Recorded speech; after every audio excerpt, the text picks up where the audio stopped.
ZNS Network presents the Budget Communication for 2014-2015 as presented in the House by the Right Honorable Perry G. Christie, Prime Minister and Minister of Finance.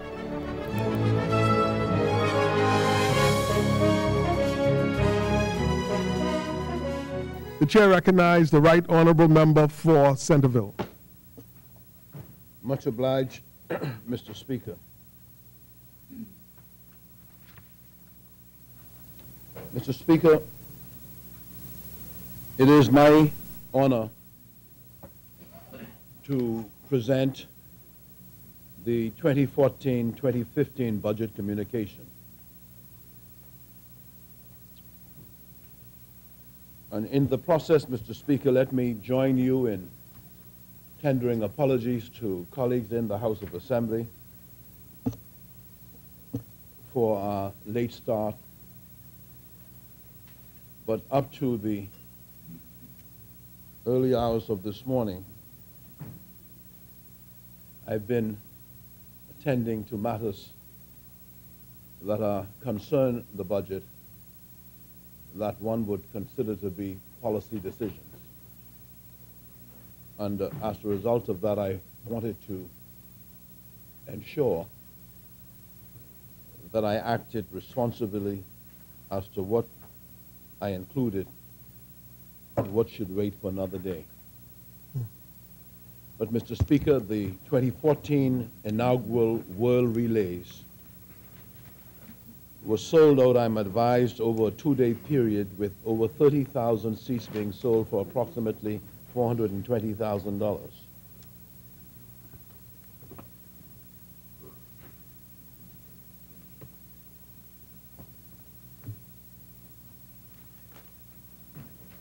Some 43 countries participated in the event, and there were approximately 600 athletes in the meet. Prize money ranged from $50,000 for a first-place finish in a race down to $4,000 for eighth-place finish, for a total of $1.4 million.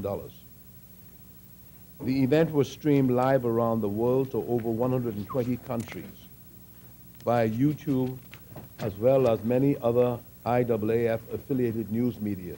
Simply put, Mr. Speaker, the event was seen live on every continent in the world. The meet saw 3 world records being set, or new world records being set, 2 by the Kenyan team in the 4 by 1,500 men and women, and 1 by the Jamaican team in the 4 by 200 meter squad.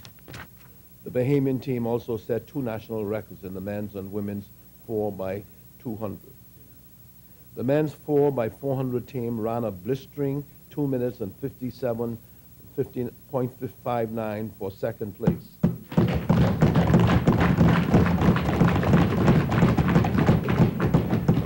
This was also the second fastest time run in the world this year and the 3rd fastest time ever by a Bahamian relay squad. According to Lord Sebastian Coe, and I quote, "I thought it was fantastic. The noise, the atmosphere." Coe, an IAAF vice president, said, "It reminded me of Mo hitting the front and David Weir winning in London. It really, really was very noisy because they get relays here."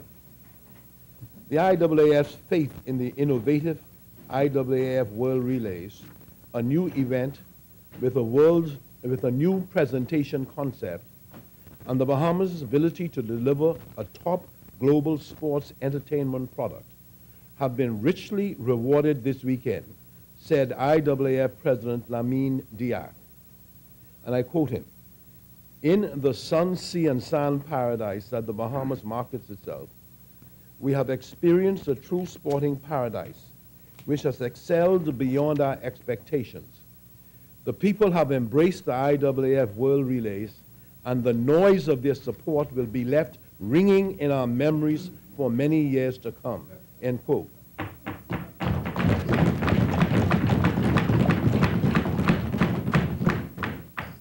Mr. Speaker, the small and medium-sized business opportunities created by my government as a result of our commitment to hosting the relays were tremendous and heralded by many.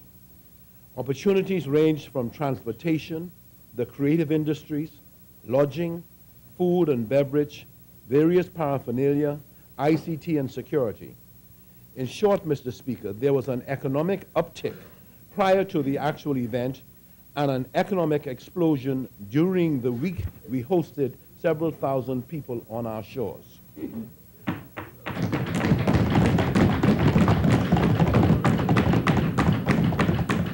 And Mr. Speaker, I'm sure that better news is yet to come because every effort is being made as we speak to host the relays next year, Mr. Speaker, and the Minister will speak to what could happen, Mr. Speaker, with respect to the Bahamas and the IAAF with respect to the relays. But I can say great things are to come, Mr. Speaker.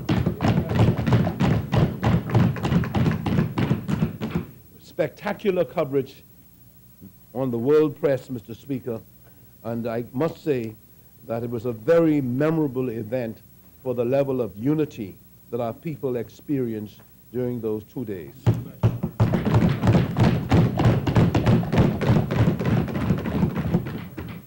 Honorable members will recall that when I presented last year's budget communication, I stated that it represented a pivotal budget in the history of our nation. With the ongoing, though still very gradual, recovery of the economy from the great financial crisis of 2008 and 2009, in last year's budget, my government set out in detailed and concrete terms an unprecedented multi-year fiscal consolidation plan whose ultimate objective is to secure the future for all Bahamians. As I have recently stated in a number of fora, I have an abiding optimism for the growth of entrepreneurial and employment prospects for the citizens of our country. Within that context, I view addressing the dire state of our public finances and placing the burden of government debt on a downward path as critical components in support of our strategy for national economic development. Mr. Speaker, in this budget communication, I am reiterating my government's steadfast commitment to a multi-year fiscal consolidation plan. We will stay the course with the implementation of the various policy initiatives in respect of recurrent expenditure, recurrent revenue, and capital expenditure that comprise the core elements of the plan. But whenever, Mr. Speaker, you have a country as small as ours, that interest payments on debt amounts to $259 million, you don't have to look far to know, Mr. Speaker, that there is an absolute need to pay very close attention to the economy. And you will therefore find, Mr. Speaker, that to a great extent, this communication is about the health of the economy and about efforts that we will make to resuscitate it or to continue with the resuscitation of it. Concurrently, we are diligently striving to strengthen the foundations of the economy to secure steady growth and private sector employment creation. In particular, we are continuing our push to develop new and expanding private sector investment projects across the breadth of the nation. Honorable members will recall that I outlined the numerous such projects that are either currently underway or imminent during the mid-year budget statement in February. And, Mr. Speaker, for the purposes of understanding the economy on the part of Bahamians and others who are observers, for the purposes of confidence in the economy, and for the purposes of Bahamians, Mr. Speaker, getting to feel and share the same sense of optimism that I have, I wish to provide an update on the further positive developments that have surfaced on the investment front in the last few months. The new and expanding projects are numerous, and I will expand on these fully at a later date. At this point, I will merely highlight some of the major developments. I also wish to stress that the strong emphasis that we are placing on new foreign direct investments is directly in tune with the initiatives that we are taking on the fiscal and tax reform front, and more specifically, the introduction of a value-added tax. Foreign investments will provide a much-needed boost to our economy at the same time that tax reform is being implemented. So, Mr. Speaker, in a nutshell, I'm asking you to see them together. Mr. Speaker, key economic growth components in New Providence. The $2.6 billion Baha Ma one-of-a-kind resort, the largest single project ever to be undertaken in the Caribbean, and indeed one of the largest in this hemisphere, comes on stream at year-end, and during this coming fiscal year will have an enormous impact on the Bahamian economy. Apart from the scale and size of this mega resort, with its mix of appealing 3,500 plus hotel rooms and 300 plus residences, it will add a number of distinctive and world-renowned brands to the Bahamian tourism product, including Grand Hyatt, Rosewood, Melia, Mondrian, and the Baha Ma branded hotel and casino, the largest casino in the Caribbean, which will be operated by GGAM Casino Group, comprising top executives drawn from some of the world's most successful casinos, also including the largest convention center in the Bahamas and the spectacular new 18-hole Jack Nicklaus signature golf course, among many other outstanding amenities, including a 33,000 square feet destination spa and 30 unique restaurant and nightclub offerings. The economic impact, Mr. Speaker, includes the creation of 5,000 new permanent jobs at the resort, hundreds of additional indirect jobs, and entrepreneurial opportunities for Bahamians outside the resort. A study by Tourism Economics projects that when the Baha Ma resort is in full operation, the new property will inject some $878 million annually in spending and direct taxes into the Bahamian economy.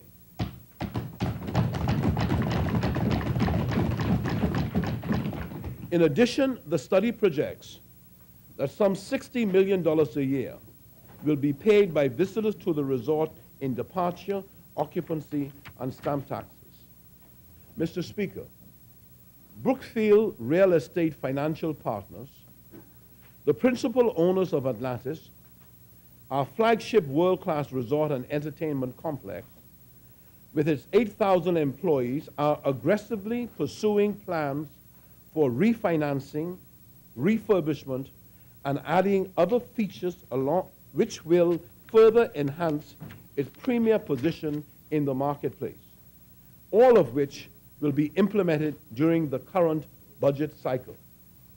These initiatives will not only strengthen the position of the property, but also positively impact job creation both at the resort and within the local economy. Mr. Speaker, my government has been engaged in fruitful discussions with Brookfield Real Estate Financial Partners and Access Industries on the purchase, upgrading, and expansion of the one and only Ocean Club and vacant land on Paradise Island. Government has now given its approval for Access Industries to acquire this valuable asset. Access Industries is a New York-based group with a global focus on natural resources, chemicals, media, telecommunications, entertainment, including ownership of the Warner Music Group, real estate, and several world-renowned high-end iconic hotels in Florida, France, and Argentina. Access has corporate offices in New York, London, and Moscow. The injection of additional capital into the upgrading, Mr. Speaker, and expansion of the Ocean Club by Access Industries not only assures further direct investment inflows into the Bahamas economy, but additional jobs, the positioning of the Ocean Club as the nation's premier ultra-luxury resort, and a partnership to leverage other economic expansion opportunities with a worldwide conglomerate. So, Mr. Speaker, I am pleased to report that under the terms of superseding heads of agreement recently signed with the owners of Albany, planning and work on their $140 million expansion project is proceeding expeditiously and will create an additional 1,000 construction jobs and some 300 new permanent jobs, many of which will be realized in this current budget cycle.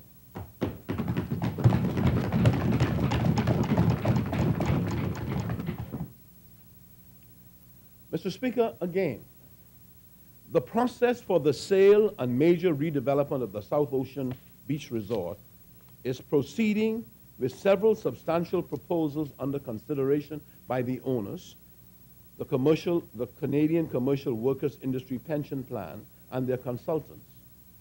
And Mr. Speaker, they have identified a would-be purchaser who the government is currently discussing their plans with.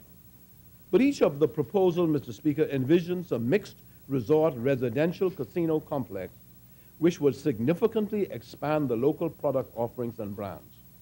I remain optimistic about an early successful outcome for South Ocean Beach Resort, which together with Baha Ma, Albany, Holowesko, Lyford Key Hotel, and the thriving commercial and private residential developments in Western New Providence will have an enormous impact on our economy starting in the next few months and continuing for the next decade.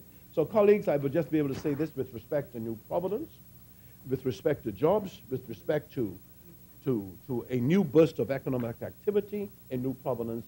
In this budget cycle, we don't have to go far. It's going to happen during this budget cycle.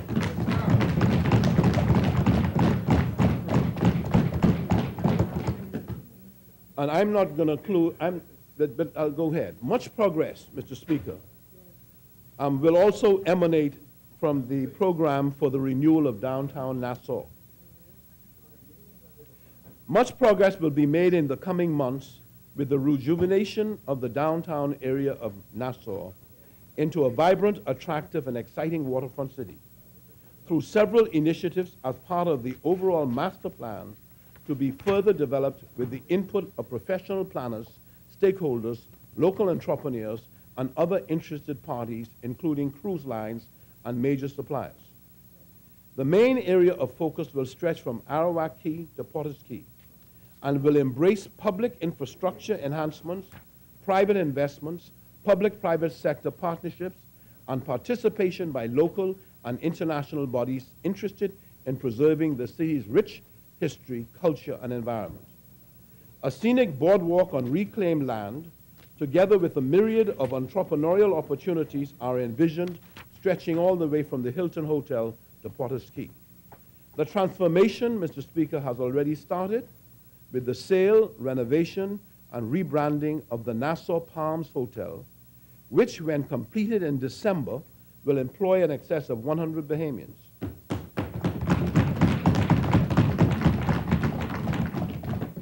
Nearby, the owners of the Hilton property, Mr. Speaker, are actively pursuing a buyer with whom we are well aware, with the capacity to refurbish the existing hotel and develop its prime vacant waterfront acreage strategically located in the heart of downtown into thriving enterprises and attractions.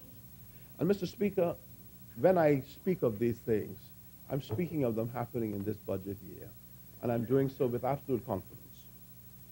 At their East Bay Street waterfront property, the Simonettes have already completed a marina and boardwalk. Other waterfront stakeholders are being encouraged to embrace incentives which are available to develop their properties within the guidelines of the Downtown Master Plan. My government has started a dialogue with the owners of cruise lines for the renewal and expansion of attractions tours, shopping, cultural experiences, and things to do in a pleasant, visitor-friendly, safe, and well-landscaped and clean environment that would improve visitor satisfaction and increase visitor spending to become the highest in the region. In the months ahead, Mr. Speaker, and in the ensuing period, the downtown area will benefit from new construction and community activities, creating many new jobs, entrepreneurial opportunities, and enhanced government revenue. And Mr. Speaker, in a meeting that I personally chaired with the cruise lines, we made a commitment, one to the other, country to the cruise lines, for a collaborative effort, Mr. Speaker, once and for all, to ensure that we address a very significant challenge in our country, and that is improving the product. And so I'm happy to advise this House that we have, Mr. Speaker, a real relationship, I think, that will inure to the benefit of the Bahamas, not only in New Providence, but elsewhere. So, Mr. Speaker, investments in Grand Bahama. I am pleased to indicate that my government-focused attention to turning around the faltering economy of Grand Bahama is now bearing tangible results and attracting significant major investments. Tourism, which has been in the doldrums for far too long, is now growing at a faster rate than in New Providence, leading the way in growth of air arrivals for the entire Bahamas. As a result of a joint venture between the government, Sunwing of Canada, and Hutchison Whampoa, a new day in tourism has dawned on Grand Bahama. Since its opening in February, the Memories Grand Bahama Beach Resort has delivered much-needed stimulus to the Grand Bahama economy by attracting additional airlift and overnight arrivals from Canada and the United States, resulting in increased hotel occupancy and the creation of hundreds of jobs. Having successfully completed their six-city Canadian winter flight program, Sunwing's USA subsidiary Vacation Express, in partnership with Bahamas Air, has introduced weekly 737-400 non-stop jet service from 8 U.S. cities into Grand Bahama Island, which started May 1st and will run through October 31st each year.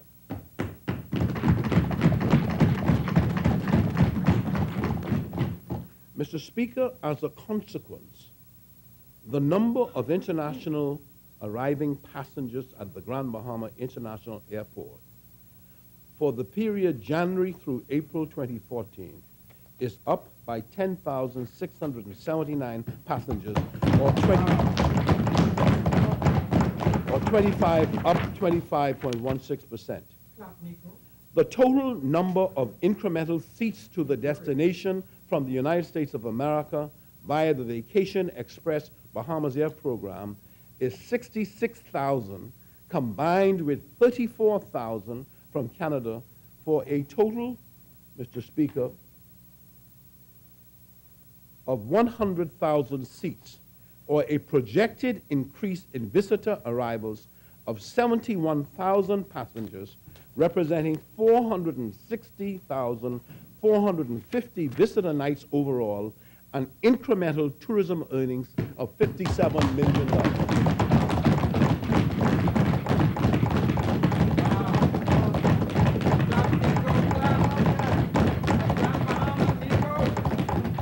Mr. Speaker, the summer program that is in play signals Grand Bahama's return to major gateways in the New York, tri-state, and Washington, D.C. areas, with flights from Newark, New Jersey, Baltimore, Maryland, and Richmond, Virginia, as well as other important leisure gateways such as Birmingham, Alabama, Cincinnati, Ohio, Columbus, Ohio, Memphis, Tennessee, Raleigh, Durham, North Carolina, Mr. Speaker.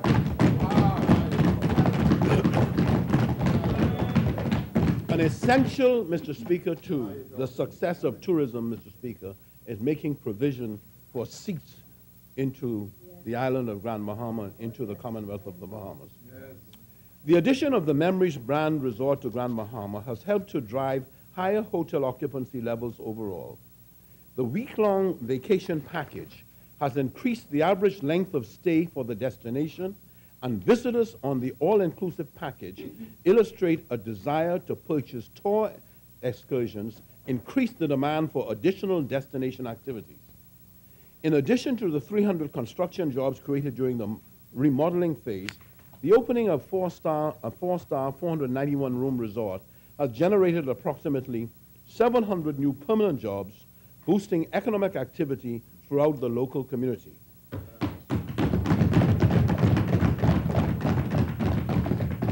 Additionally, Vacation Express will offer 4 to 7 nights air-inclusive vacation packages from St. Louis, Missouri, Dallas, Texas, Los Angeles, California, and Chicago, and via Delta and American Airlines to Freeport. I can also now indicate that a new replacement casino operator has been identified for the casino at Al-Luqaya. The Hotel Corporation has issued a certificate of consent for the new operator to apply to the Gaming Board for a casino license. The licensing process should be completed in the next several weeks following the completion of due diligence and the probity investigations. Mr. Speaker, the good news for Grand Bahama goes further in that revival and expansion of the Grand Bahama economy is on course to extend the shipping, industrial, and other commercial sectors. This has been achieved as a result of my government's reaching out to the Grand Bahama Port Authority and its major licensees, beginning with the principals of the Grand Bahama Port Authority, Hutchison Ports, and Mediterranean Shipping Company, to ascertain whether they would be willing to give an undertaking to proceed with major new developments if the government were to consider certain 2013 fiscal increases as they relate to the application of customs processing fees, an environmental levy, stamp taxes on remittances, or transfers outside of the Bahamas. After extensive negotiations, the three parties have signed a memorandum of understanding with the government for the development of Phase 5 of the Freeport Container Port at a cost of some $200 to $250 million.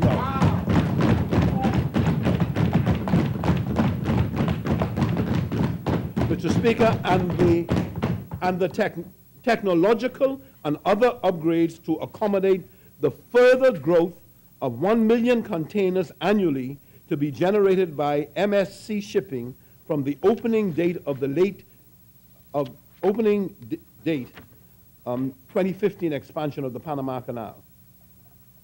This expansion will create an additional 150 direct jobs in Grand Bahama, some 450 indirect jobs, and substantially increase the opportunity for attracting a large range of ancillary and spin-off businesses.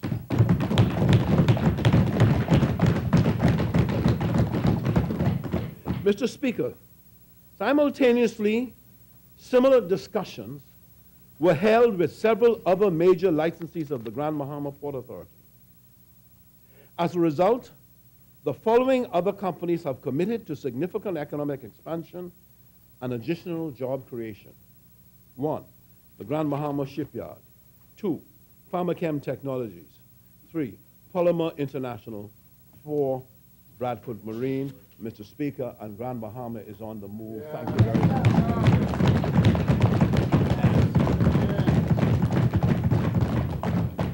And Mr. Speaker, as I close out on Grand Bahama, let me say that in the recent hours, we have been inspecting the physical facilities of a major applicant, Mr. Speaker, 5-star operator, Mr. Speaker, who have now met with me and indicated their intention, Mr. Speaker, to move for properties in Grand Bahama. And I say, well done, thou good and faithful servant. Well done. Mr. Speaker, Bimini. Mr. Speaker, Bimini, the subject of much discussion and even litigation, but it's Bimini's spectacular growth and development continues unabated. Fueled predominantly by Resort World with spin-off effects impacting other smaller resort businesses and entrepreneurs. Resorts World has already invested some $90 million in the Superfast ferry and is spending some $150 million on resort upgrades, a deep water pier, and the construction of a 300-room luxury 5-star resort. Just under 500 persons are permanently employed between the resort and the casino, and nearly 350 Bahamians have been engaged in construction jobs. There was a 93% increase in total tourist arrivals in Bimini from 54,036 people in 2012 to 104,347 in 2013.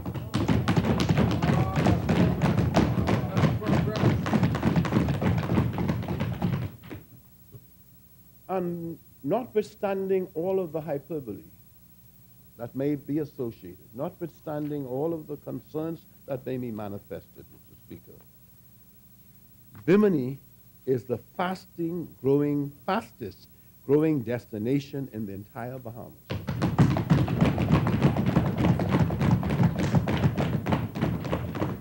Once the Deepwater Cruise Pier is completed to accommodate day and night trips by Bimini Superfast, and the new 300-room hotel is open by year end, we can, Mr. Speaker, expect 500,000 annual tourism arrivals to Bimini.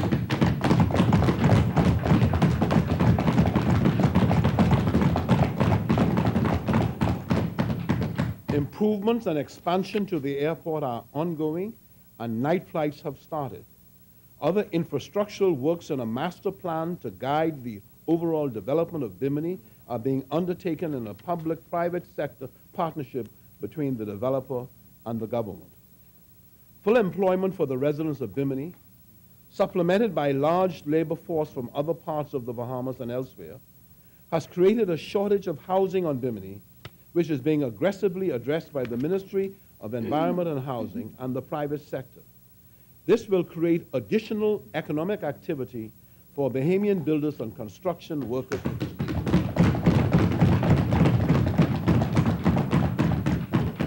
Mr. Speaker, Abaco.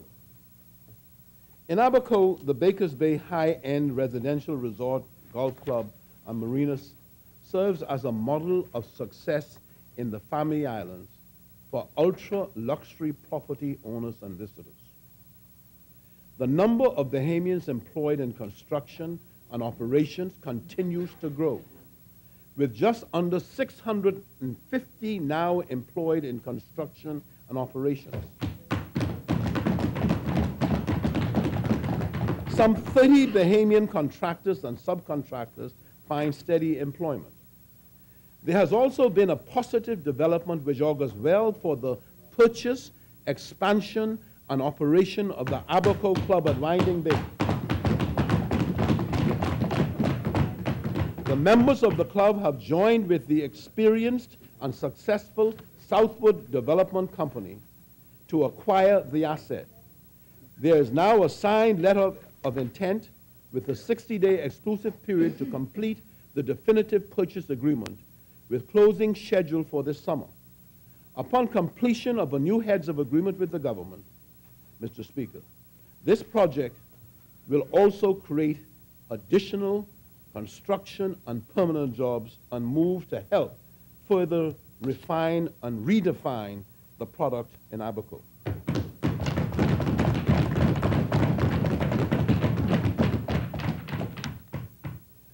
Mr. Speaker, with the opening of the new airport terminal at Marsh Harbor, and immediately after this communication, Mr. Speaker, I will accompany the Minister of Transport and a delegation to formally associate ourselves with the opening of the new terminal building so that people of the Bahamas, don't have to guess about it. They'll be able to see it. You see? And so I'm accompanying. So, Mr. Speaker, that is what it is. They opened a road in Auckland and they ain't telling me yet. They ain't even telling me. He's in the middle of a speech. So, Mr. Speaker, with the new airport terminal at Marsh Harbor and the construction of the new port in northern Abaco, the Abacos with expanding resort plant, large second home and boating sectors, and enterprising local businesses and entrepreneurs are well poised to become one of the leading resort destinations in the Bahamas, with the real potential, Mr. Speaker, to create some 1,000 new job opportunities over the next several years. Mr. Speaker, new cruise ship projects. As for new cruise ship projects, on a recent visit with the president of Disney Cruise Lines to their exotic Castaway Cay Island port of call, I was able to witness firsthand the meaningful employment and entrepreneurial opportunities being provided for some 100 Aberconians from nearby settlements. It is a wonderful example, Mr. Speaker, for all who would like to see it, of how dredging of a deep water pier to accommodate cruise ships and environmental protection and development could coexist for the greater economic good of a small community.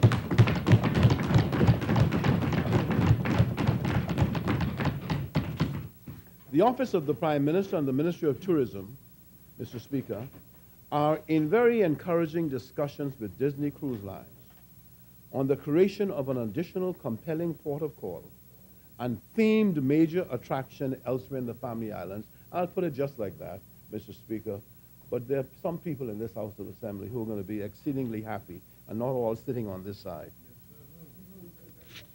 At the request of Carnival Cruise Lines, Mr. Speaker, my government will shortly enter into discussions with Carnival Cruise Lines, Hutchison Ports, and the Grand Bahama Port Authority on the development of a custom-designed cruise pier in Grand Bahama to transform the cruise visitor experience to that island in cruise ship arrivals and create a greater economic impact on the community.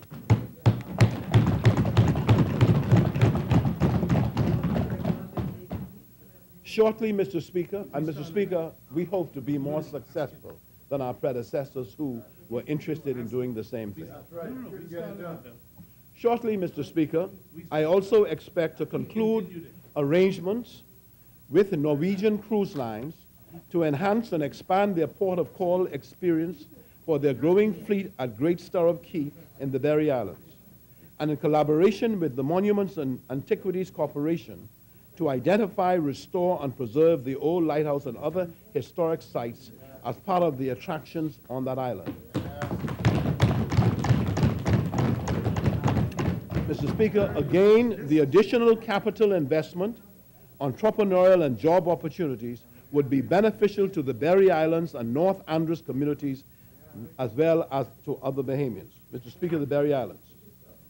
Mr. Speaker, in the Berry Islands, approval has been given for Chub Cay Realty LLC to acquire from Scotiabank and its nominee Fife Limited the Chub Cay Resort and to redevelop it as a mixed-use village consisting of hotel facilities, townhouses, restaurants, shops, marina, and recreational fishing amenities.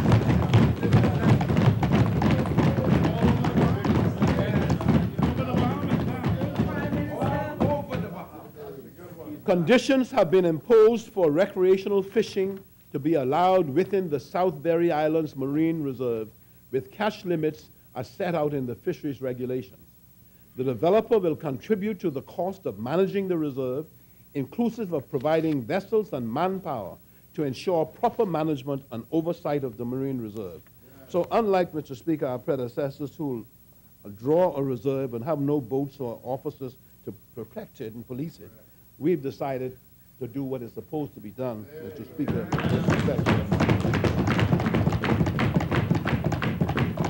So that we can ensure the proper management and oversight of the Marine Reserve. Mr. Speaker, the good thing about it is that this project of Chub Cay, now just bringing it back out like the proverbial phoenix out of the ashes, this project will provide scores of jobs and entrepreneurial opportunities for Berry Islanders and Androsians and become the anchor property which will attract other developers to the Berry Islands.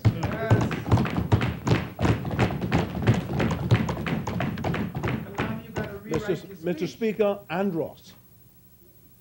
On Andros, Mr. Speaker,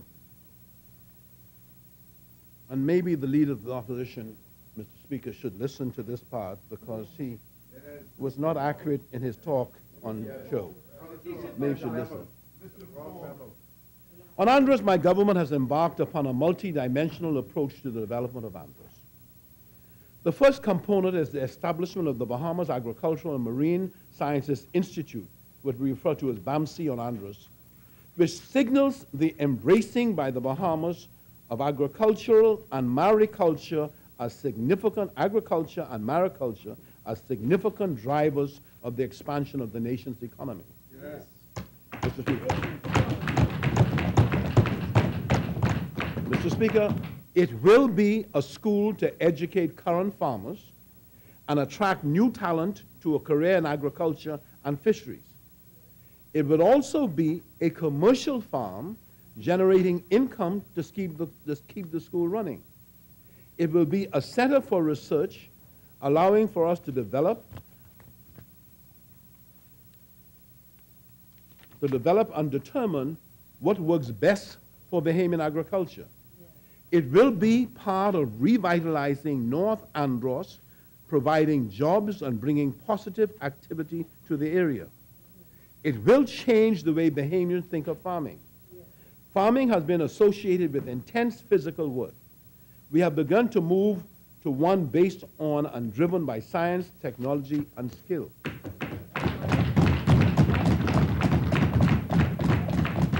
The Institute will provide the professional and technical qualifications necessary for various branches of agriculture and marine resources.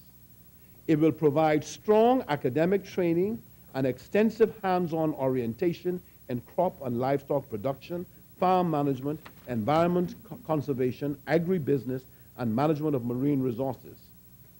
Already, we have been working with the University of Miami and have begun to negotiate possible collaboration with the Institute of Food and Agricultural Sciences of the University of Florida to strengthen production and to support, Mr. Speaker, the innovative ideas that will lead to economic growth. Our relationship with the University of Florida can accrue tangible benefits to BAMSI and the Bahamas through technical and student exchanges, and this is now in process, Mr. Speaker.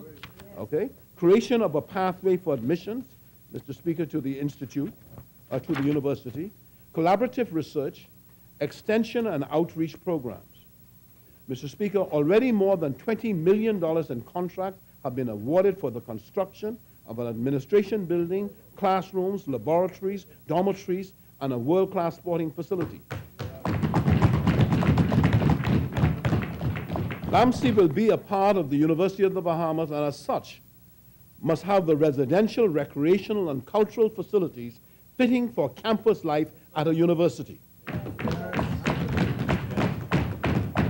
The construction is well underway with several buildings almost complete. The campus is beginning to take shape.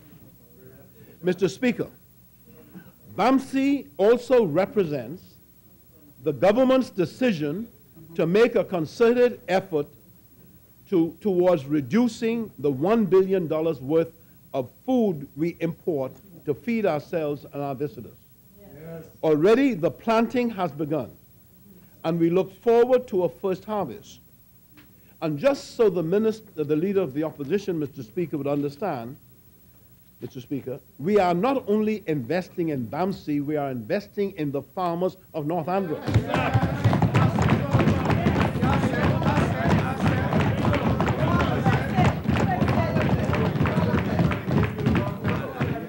We are developing a sophisticated extension program which embraces farmers by license, and they, Mr. Speaker, will have direct contributions from BAMSI, and they will be a part of BAMSI. And this extension services will go into Abaco, will go into Grand Bahama, will go, Mr. Speaker, all over, even into Maguana.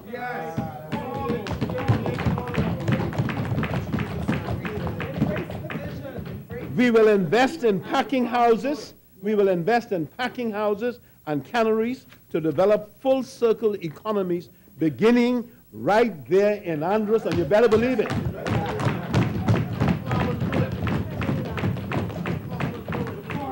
Next time before you go on the radio and speak. Our agricultural future, Mr. Speaker, our agricultural future, Mr. Speaker,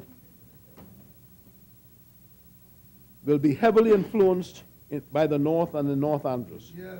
And North Andros, Mr. Speaker, because it has 138,000 arable acres identified already, will eventually emerge as the breadbasket of the Bahamas. Yes. The government is fully committed to and investing in the complete revitalization of our country's agriculture sector. We truly believe that with the successful launch of this institute, we will have a growing and thriving agriculture and marine sector that will serve generations of Bahamians to come.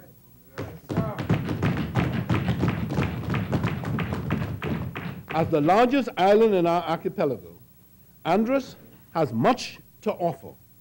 It is an island of diverse beauty and with numerous opportunities for tourism development. In particular, it is well positioned, Mr. Speaker, it is well positioned to become a hub for ecotourism. Andros is the island with the greatest botanical and zoological diversity in the Bahamas. It is a home to the tongue of the ocean and the world's third largest barrier reef. There are ecosystems here that are unique on Earth. Humpback and pilot whales can be seen here. The Bahamas' only freshwater river is here. There are more than 50 species of wild orchids in Andros. Andros has a treasure of a rare species of bird, Mr. Speaker. Andros has treasures and wealth that is untold.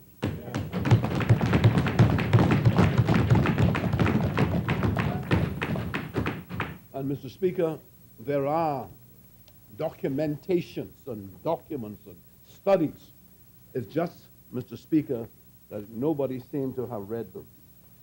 So we decided we had better do it the right way for the people of Andros.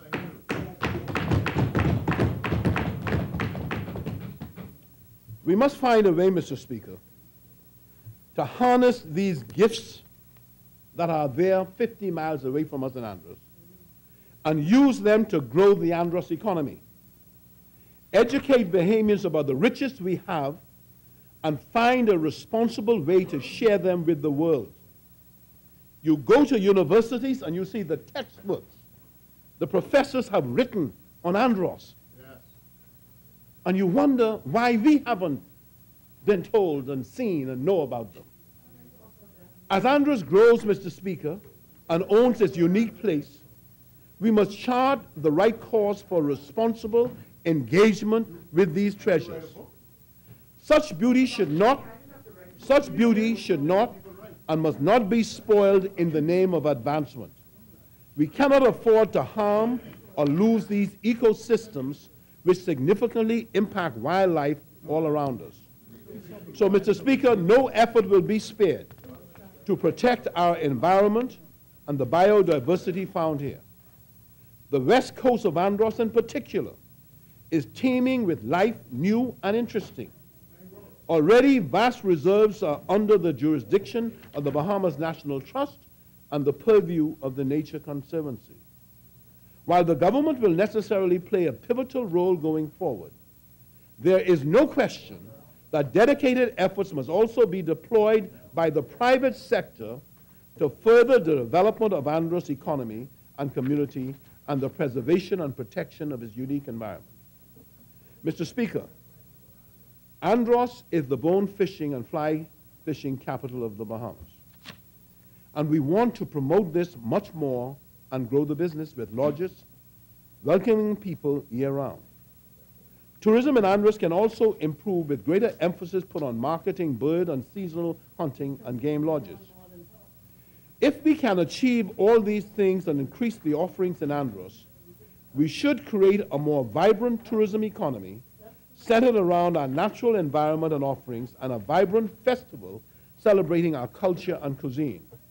My government is committed to improving infrastructure in Andros to ensure that as the economy grows, we are not fighting to catch up. In Morgan's Bluff, we plan to create a deep water port for both commercial and cruise ships.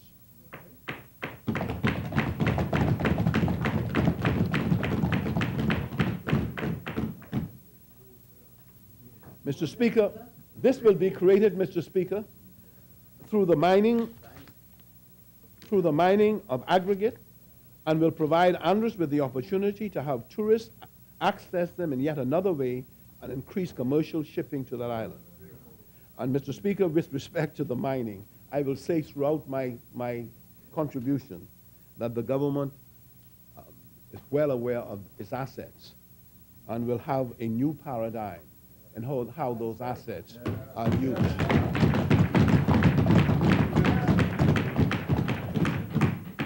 But there's yet another element of this that is worth noting. The enlargement and upgrading of the port at Morgan's Bluff now creates direct access between North and Central Andros and the city of Nassau, especially Southwest Nassau. It is estimated that with a fast ferry service, persons can make the trip to Nassau or from Nassau to Andros in less than 1 hour. Visitors to Nassau can take a one-day trip to Andros to experience the nature preserves of Andros. A business person can travel over to either place for a day. Mr. Speaker, there's no accident that I'm focusing and emphasizing Andros, because the Minister of Tourism is deeply committed, Mr. Speaker, to a process that will follow this speech in terms of connecting Andros to New Providence.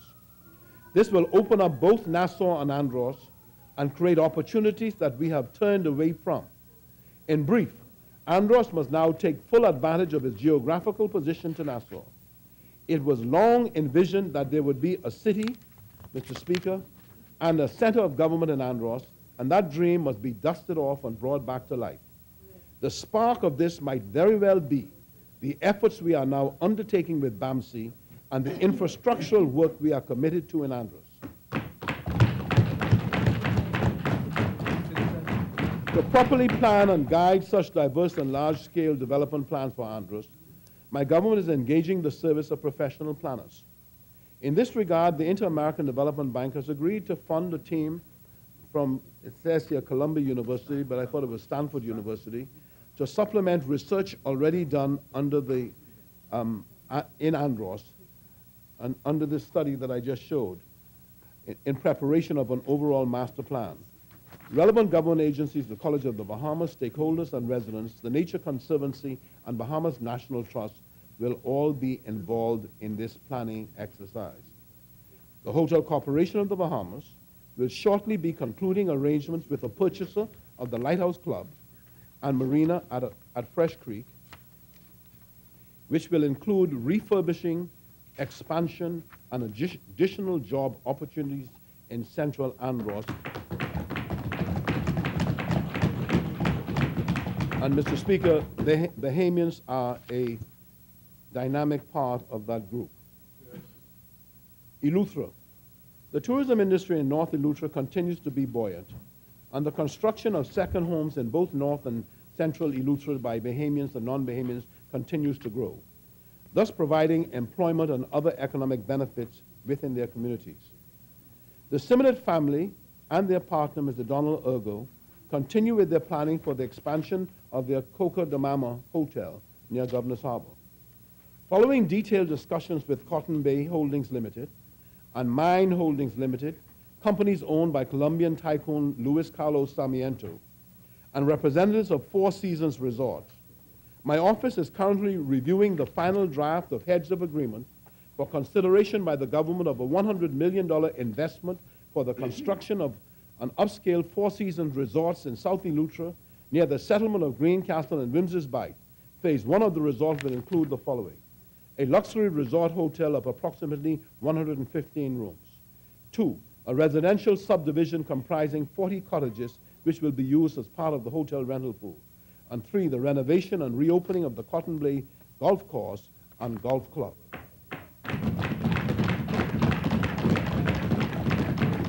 It will also include a spa, restaurants, bars, communal shopping area, retail spaces, and recreation and activity facilities and employee housing.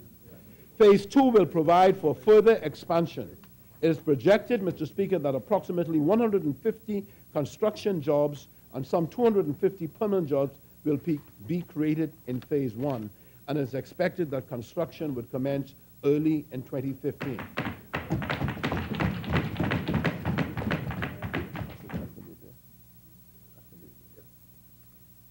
Progress continues, Mr. Speaker, by Cotton Bay Developers Limited, headed by Mr. Franklin Wilson, in the development of their mixed-use club at Cotton Bay, Jacks Bay, and Davis Harbor in South Eleuthera. On-site construction efforts are currently focused on renovation of an existing oceanfront clubhouse with restaurant, pool areas, spa, and sports amenities. Currently, renovation of 24 oceanfront villas, construction of a Fazio-designed oceanfront 18-hole championship golf course, roads, and infrastructure. The developer is entering into a management arrangement with Noble House Hotels and Resorts, which owns and operates upper segment boutique hotels, Mr. Speaker, some of which are in Florida. This project is generating increasing employment for the surrounding communities. Mr. Speaker, Cat Island.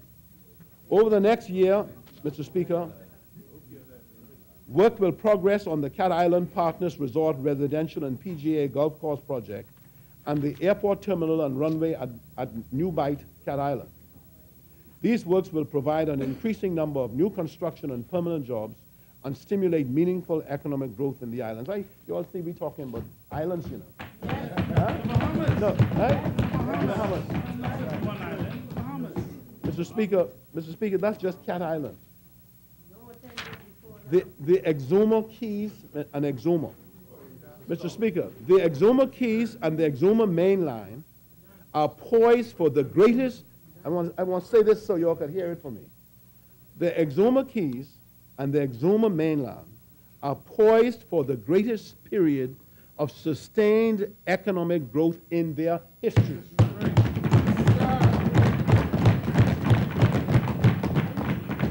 Investor confidence and interest in Exuma is at an all-time high from both wealthy homeowners and resort developers from various parts of the world. I will cite a few examples of projects which are in progress or at an advanced stage of planning. At Norman's Key, Exuma resort developers are awaiting permit approval for the 25 Key Whale Tail Resort, 25 keys. Work will begin upon receipt of the building permit, so I expect that imminently. The Whale Tail Resort will comprise a series of luxury villas, beach club, water sports, spa cabins, and restaurant scheduled for completion within 18 months. There on Norman's Key, the existing Macduff Resort has been renovated in order to use the property for staff accommodations. A state-of-the-art solar plant has been constructed, and other infrastructural and utility works are being carried out to support the resort and residential subdivisions. 2 ferry docks have been constructed, and work has commenced on the reconstruction of the runway to increase its length to 4,700 feet, and a terminal facility which will meet the requirements of the civil aviation, customs, immigration, and police authorities. Back of the house facilities and staff housing are also to be constructed upon completion of the runway. A reconfigured marina will be constructed to provide the best designed product. In addition to those persons now employed at Norman's Key, scores of additional new construction and operational jobs are to be steadily created as the project ramps up for targeted completion dates, and that is happening now, Mr. Speaker. Closer to the mainland of Exuma, C.H. Twister PTC Limited has acquired both Children's Bay Key and Williams Key. The company's plans are to develop an ultra-high-end resort for ultra-high net worth individuals, and in doing so to create the jewel of the Bahamas, offering a one-of-a-kind island experience as the finest resort in the Bahamas. They will invest some $100 million in the project, which would be developed to the highest international environmental standards, including an ecological-oriented golf course. Staff housing, happily so, is to be built at Barataria, which is only a short ferry ride from the Keys. The company's planners and architects, who have had considerable experience in planning high and environmentally friendly resorts, are engaging the services of Bahamian counterparts to work closely with them. This project, which became a defining one will become a defining one for the Exuma Keys, will provide a significant number of jobs, entrepreneurial business opportunities for the people of Barataria and adjacent communities. And Mr. Speaker, that is happening as we speak.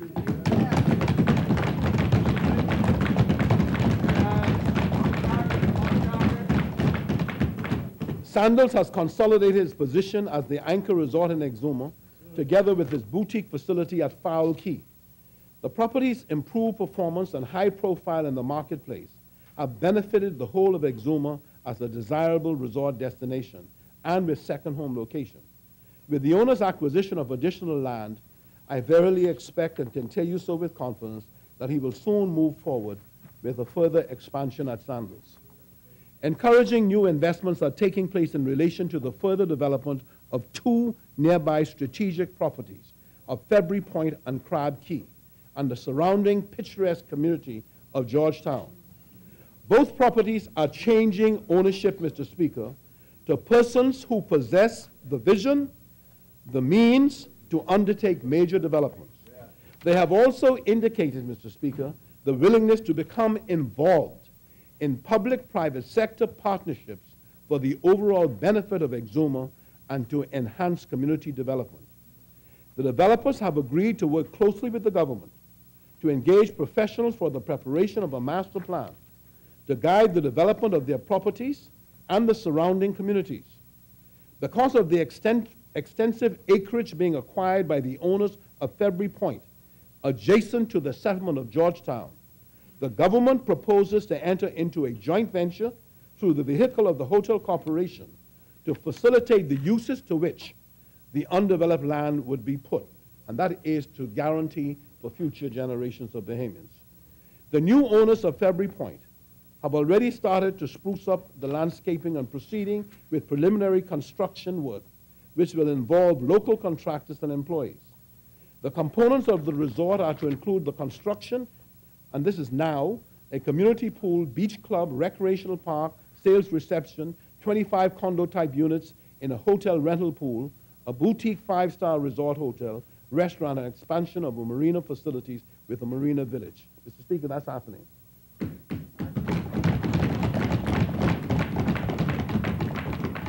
One of the really pleasant developments for me, Mr. Speaker, has been the entry or entree into the Bahamas of a group under the name of Five Oceans. Five Oceans is a global partnership, Mr. Speaker, of extraordinary means. It's acquiring Crab Key from the Murphy brothers and certain mainland properties, Little Crab Key and Augusta Bay Hotel in Georgetown. Five Oceans' vision for the development of Crab Key is to continue the major undertaking for mixed-use upscale residential resort and manor community of the previous owner in their existing heads of agreement with adaptation along the lines of the model of Albany. Apart from the primary benefit of the project, developments like February Point and Crab Key are attracting homeowners, Mr. Speaker, who amongst the owner's friends are persons of considerable wealth and influence who are willing and capable of making considerable investment themselves in the Bahamas. My government will therefore encourage Exumians and fellow Bahamians to take advantage of the many job and business opportunities, Mr. Speaker, that are now at hand.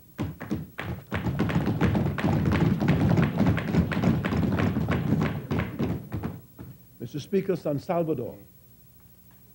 Mr. Speaker, Club Med and their partners, Sand and Ocean Investments Limited, are proceeding with the planning and execution of the refurbishment works of Club Med to be followed by new construction of 360 luxury condo hotel units, staff housing, and a 125-room boutique hotel.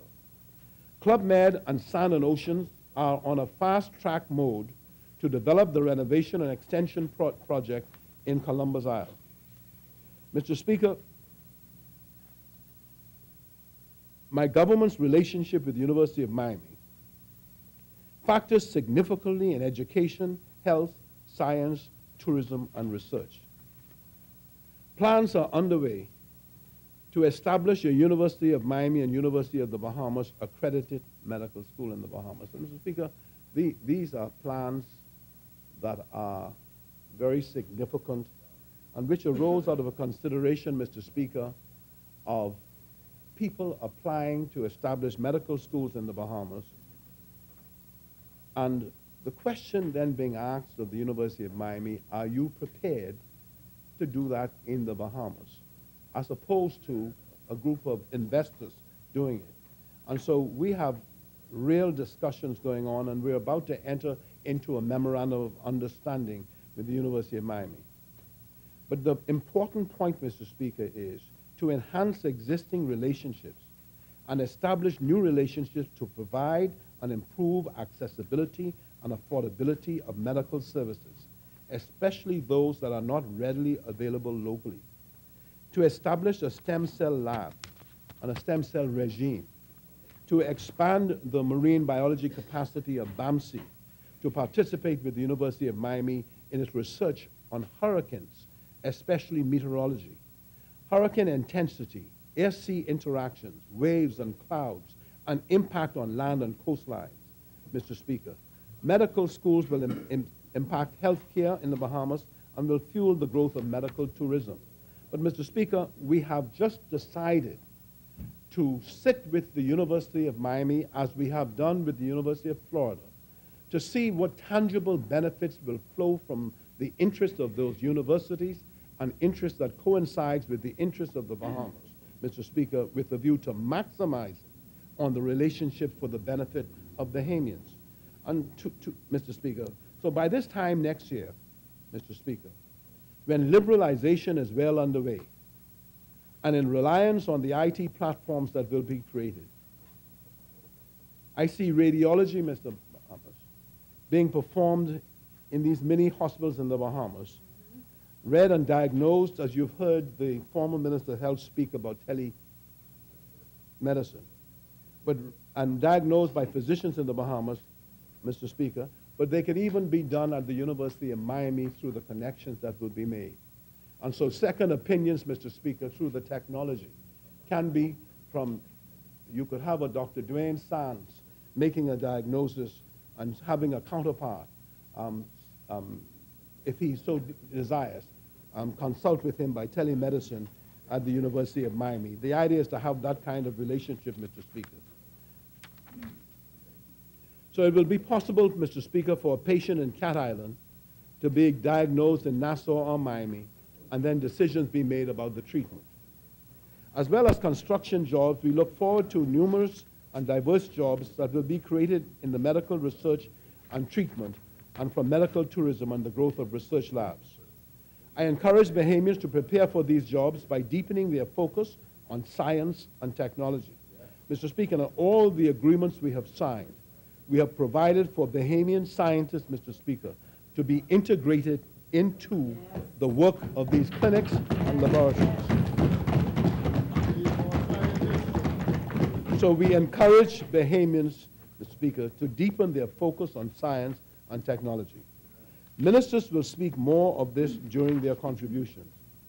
Mr. Speaker, the government will be establishing a business office in Greece to facilitate the growth and development of the ship registry and maritime industry. The establishment of this office will also provide opportunities for the further development of the financial services industry.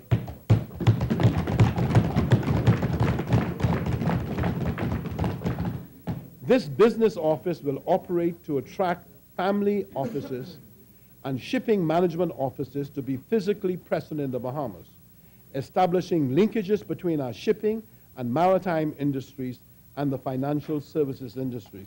And Mr. Speaker, I think the minister responsible for this area, the Honorable Venezuela Martin, after traveling with us to Abaco today, will fly back to Nassau and leave for Greece this evening, Mr. Speaker, to ensure, Mr. Speaker,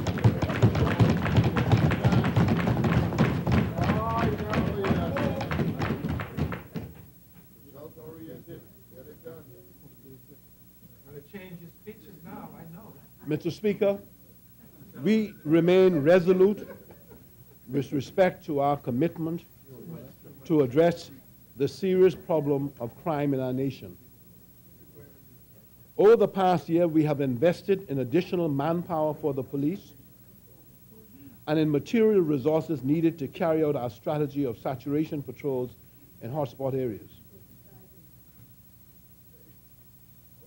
We are also investing $232 million for the acquisition of new vessels for the Royal Bahamas Defense Force. Yes. One of those vessels have already arrived in the Bahamas.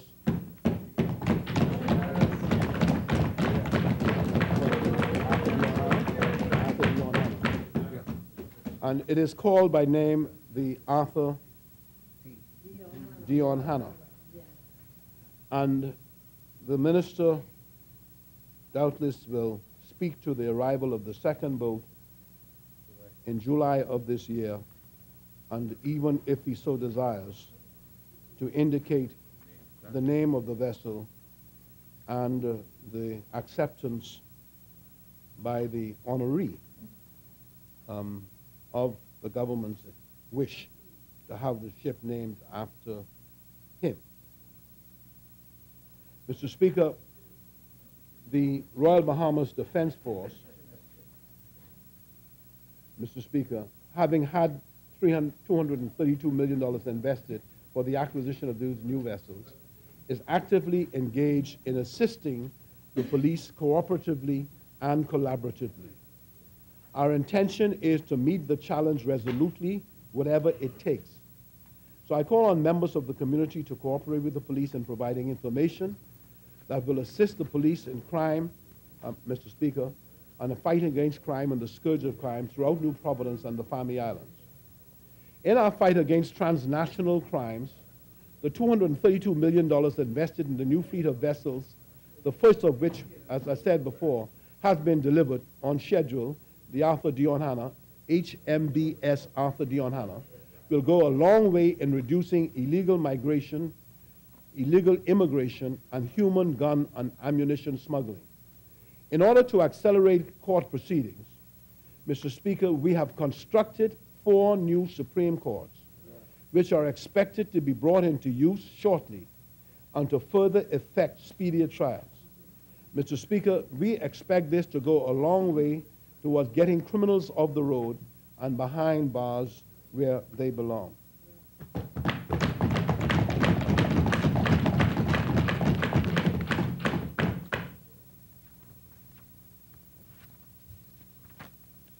Mr. Speaker, following the budget debate, my government intends for Parliament to proceed to debate the Comprehensive Gaming Bill 2013, designed to update our casino gaming legislation to bring it into line with leading competing jurisdictions. As foreshadowed in my closing remarks during the mid-2013-2014 budget debate, my government will propose further amendments to the gaming bill with respect to casino gaming and the regularization and licensing of gaming and web shops. I said at the time, Mr. Speaker, and I quote, "Given the economic realities and other reasons outlined, I hope and believe that Parliament will support the comprehensive and necessary reforms to gaming legislation, which will be put before you shortly for consideration," end quote. It is expected that these comprehensive and necessary reforms will result in considerable benefits to the public purse and the Bahamian economy, the creation of many new jobs, a controlled number of web shop gaming operations, as is the case with casino operations, and upholding of laws and international obligations in accordance with best practice or best practices. During the mid-year budget statement, I also expanded on the various targeted policy initiatives that my government is pursuing to enhance the business environment and promote stronger economic growth. More specifically, we are working, Mr. Speaker, to strengthen our key tourism industry, promote additional foreign direct investments throughout the country, and particularly in Grand Bahama and the Family Islands. Explore avenues for further diversifying our economy, especially in the agricultural area through science and technology, to improve our competitiveness in food production, and to further diversify our financial services sector. We want to further develop and expand our yachting, shipping, and aircraft registries, expand our investments in education, and strengthen national training through the National Training Agency. Mr. Speaker, in our efforts towards the promotion and further diversification of economic activity, my government has made amendments to the Forestry Act. The establishment of a national forest estate this year will not only allow us to manage and sustainably use our forests, but also provide new potential revenue sources from certain resin extraction, timber harvesting, the creation of a hunting industry, and expansion of our eco-touristic product. In addition, my government will review potential revenue associated with sustainable use of our natural resources, including sand, aragonite, aggregate, and salt. The government must ensure that the people of the Bahamas get fair compensation for the use and exploitation of our natural resources.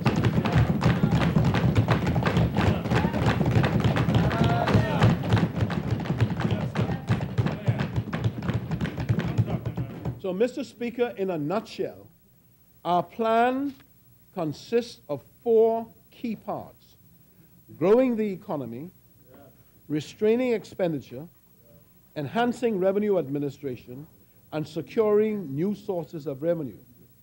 Through this plan, and in combination with our actions to strengthen economic growth, we are fundamentally and in a balanced way reforming the structure of our public finances in such a way that these are returned to a position of sustainable viability.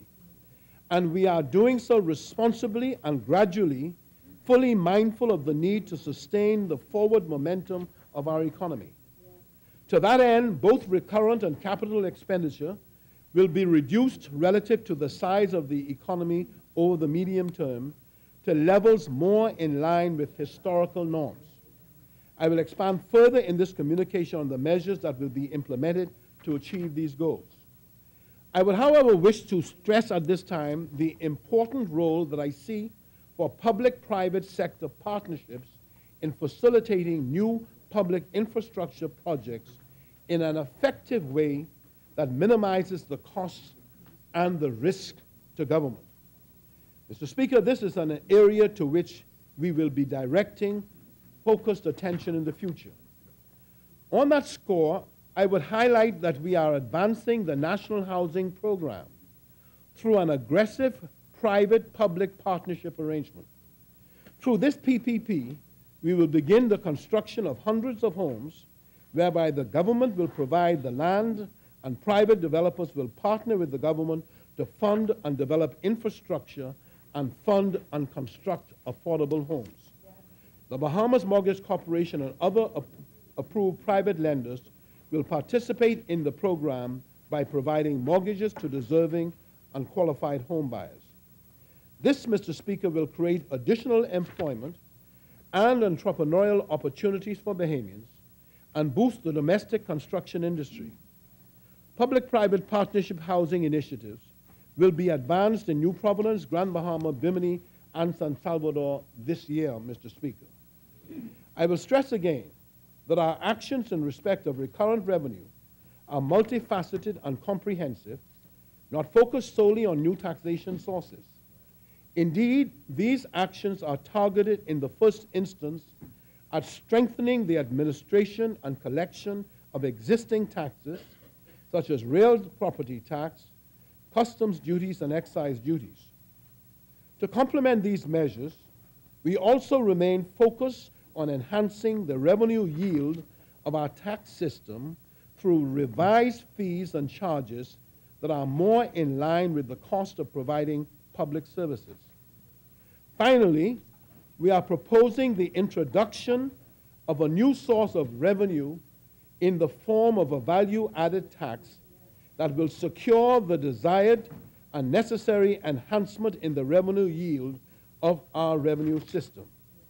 Mr. Speaker, the mix of measures will allow us to move progressively to eliminate the untenable structural imbalance between recurrent expenditure and revenue by 2015 to 2016 fiscal year, to sharply reduce the GFS deficit by 2016-2017, and to arrest the growth in government debt burden and move it onto a steady downward path to more sustainable levels. And Mr. Speaker, we should just conversationally know that we're paying $259 million a year in interest payments for the debt $259 million that could otherwise be used. We're paying that in interest payment for the debt. I want to emphasize at this point that we are in no way engaged in unrealistic, pie-in-the-sky, wishful thinking on the score of fiscal redress. With a keen eye on the state of our economy and mindful of the need to maintain and support its upward forward momentum, we are embarked on a mutually reinforcing plan of national development and fiscal consolidation that is balanced and that is measured. As such, our aim is set on gradual, though assured progress on the fiscal front. And, Mr. Speaker, this is the essence of governance, the challenge of balancing. I would also emphasize, Mr. Speaker, that our determined and focused fiscal actions are not merely motivated by pressure from the international organizations and rating agencies. It is simply the case that maintaining our nation's investment-grade credit rating matters in very real terms for the health of our economy and the prospects of more jobs for Bahamians. And that is because a rating below investment grade would have serious implications for the balance sheets of participants in our financial system and the capital adequacy of our financial institutions. Such a downgrade would also negatively affect the ability of investors to raise capital for investment projects in our country. These are outcomes, Mr. Speaker, with real economic consequences for the Bahamas. In addition, the government can ill afford to add more fuel to rising interest costs, which could rise further if the attractiveness of holding public debt is diminished. Mr. Speaker, while we will have succeeded in getting the burden of government debt to lower levels by the end of our current mandate, it will be necessary to get that burden to yet lower levels in the period beyond. However, I am confident that by taking action now and through the medium term to eliminate the fundamental and structural imbalance in our public finances, we are establishing the framework for sustained and ongoing reductions in government debt as a share of the economy. That in turn will both provide support for more buoyant economic growth and secure an expansion in our fiscal room to maneuver with which to finance the government's proper and rightful role in a modern society. With public debt interest draining some $260 million rounded off of our annual budget and potentially trending yet higher if we fail to act, we will reap the true fiscal dividend of our fiscal plan by reducing the burden of debt and thereby the annual exorbitant burden of interest payments. It is that fiscal dividend that will be critical in underpinning the sustainable financing of the government's bold agenda for stronger economic growth and enhanced employment opportunities. As is usual practice in the presentation of budget communications to this Honorable House, I will now turn to a brief review of international and domestic economic developments and prospects. In this context, Mr. Speaker, I wish to acknowledge the Central Bank of the Bahamas for its analysis, which I now summarize. I invite honorable members to peruse the bank's analysis in more detail in the annex. The global economy. No, ma'am. The global economy, Mr. Speaker, has continued to strengthen this year and is expected to firm yet another through 2015, largely reflecting enhanced buoyancy in the United States and other major advanced countries. Growth in a number of emerging market economies has slackened somewhat on the basis of renewed concern over economic fundamentals, which has affected confidence and led to a tightening of financial conditions. However, these countries should benefit from expanded export opportunities from strength in the advanced economies. On the whole, then, it is estimated that downside risks to the global outlook have diminished and that the balance of risk has improved. In its latest World Economic Outlook of April 2014, the International Monetary Fund projects the world economy to expand by 3.6% in 2014, up appreciably from 3% growth rate last year. Growth is expected and estimated to expand further to a rate of 3.9% in 2015. With the advanced economies, our major trading partner, the United States of America, is expected to register the strongest growth in 2014 at roughly 2.8%, well improved from 2013. Further strengthening is projected for 2015. The expansion in the U.S. has led to a significant reduction in the rate of unemployment in that country, which fell to 6.3% last month. That represents a decline of almost 4 percentage points from the recessionary peak, with some 8.5 million payroll jobs having been created during the recovery to date. These positive developments augur well for the prospects of future growth in this country, and especially for our important tourism sector.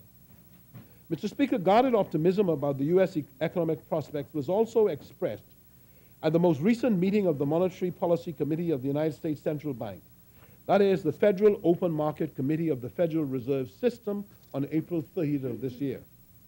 The following week, at a meeting of the Joint Economic Committee of the U.S. Congress, the chair of the Federal Reserve stated that she expects economic activity to grow at a faster pace in 2014, that the rate of unemployment will continue to decline steadily. While that will justify the decisions of the Fed to not have to inject further direct credit stimulus into the U.S. economy, the Fed is expected to maintain the official federal funds interest rate at its current low level to support ongoing progress towards stronger employment growth. Mr. Speaker, the International Monetary Fund projects positive growth in the euro area this year and also next year, following the following 2 years of contraction. So, Mr. Speaker, the projection of the International Monetary Fund for the euro area is positive growth for this and next year, following the 2 years of contraction. That growth, however, is expected to be varied across the region, with strength in the core countries and weaknesses in nations with high private and public debt. Germany is expected to lead the way with growth of 1.7% and 1.6%. And next expansion in France should come in slightly below those rates. Elsewhere in Europe, the International Monetary Fund sees the United Kingdom economy posting relatively strong growth in 2014 and 2015 at 2.9% and 2.5% respectively. And Mr. Speaker, these indications in Europe, France, Germany, United Kingdom, are all indicative of how and where the Ministry of Tourism should be focusing attention in spending our money moving into the coming year. China and India are expected to continue registering above average real growth through 2015, though at rates somewhat lower than in the recent past. The external environment confronting the Bahamian economy going forward thus appears unbalanced to be propitious for further expansion and employment creation. The challenge for policymakers is therefore to set the appropriate economic, fiscal, and regulatory policy framework within which the private sector can flourish and readily capitalize on emerging opportunities. I now turn to recent domestic economic developments and prospects for the future. Mr. Speaker, real growth for the Bahamian economy in 2013 has been estimated by the Department of Statistics at 0.7%, down significantly from 2.7% rate that had been projected by the International Monetary Fund and which we factored into last year's budget communication. One important factor in this weaker than expected performance relates to some softness in tourism activity last year.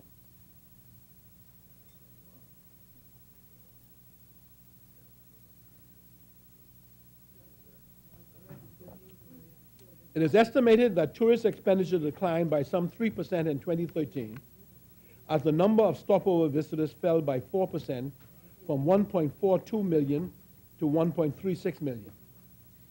These developments reflect persistent weakness in several key source markets, modest reductions in airlift and room capacity, as well as ongoing regional competitive pressures.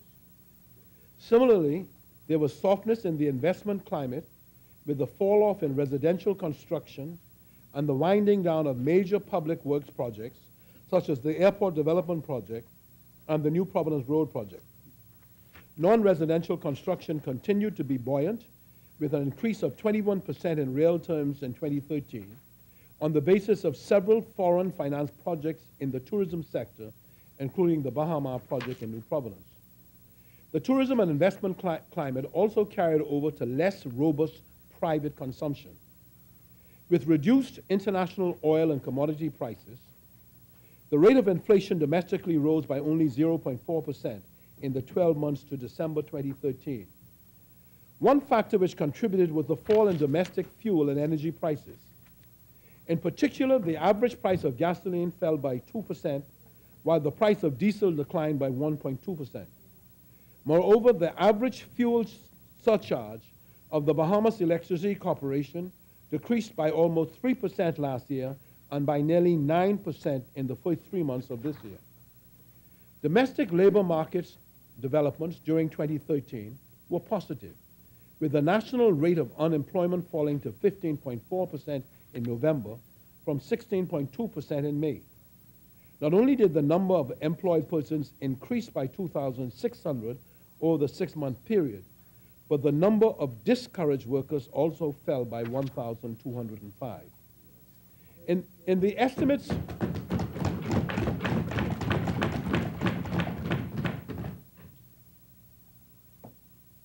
I think you should clap, because every year from now on it's going to get better.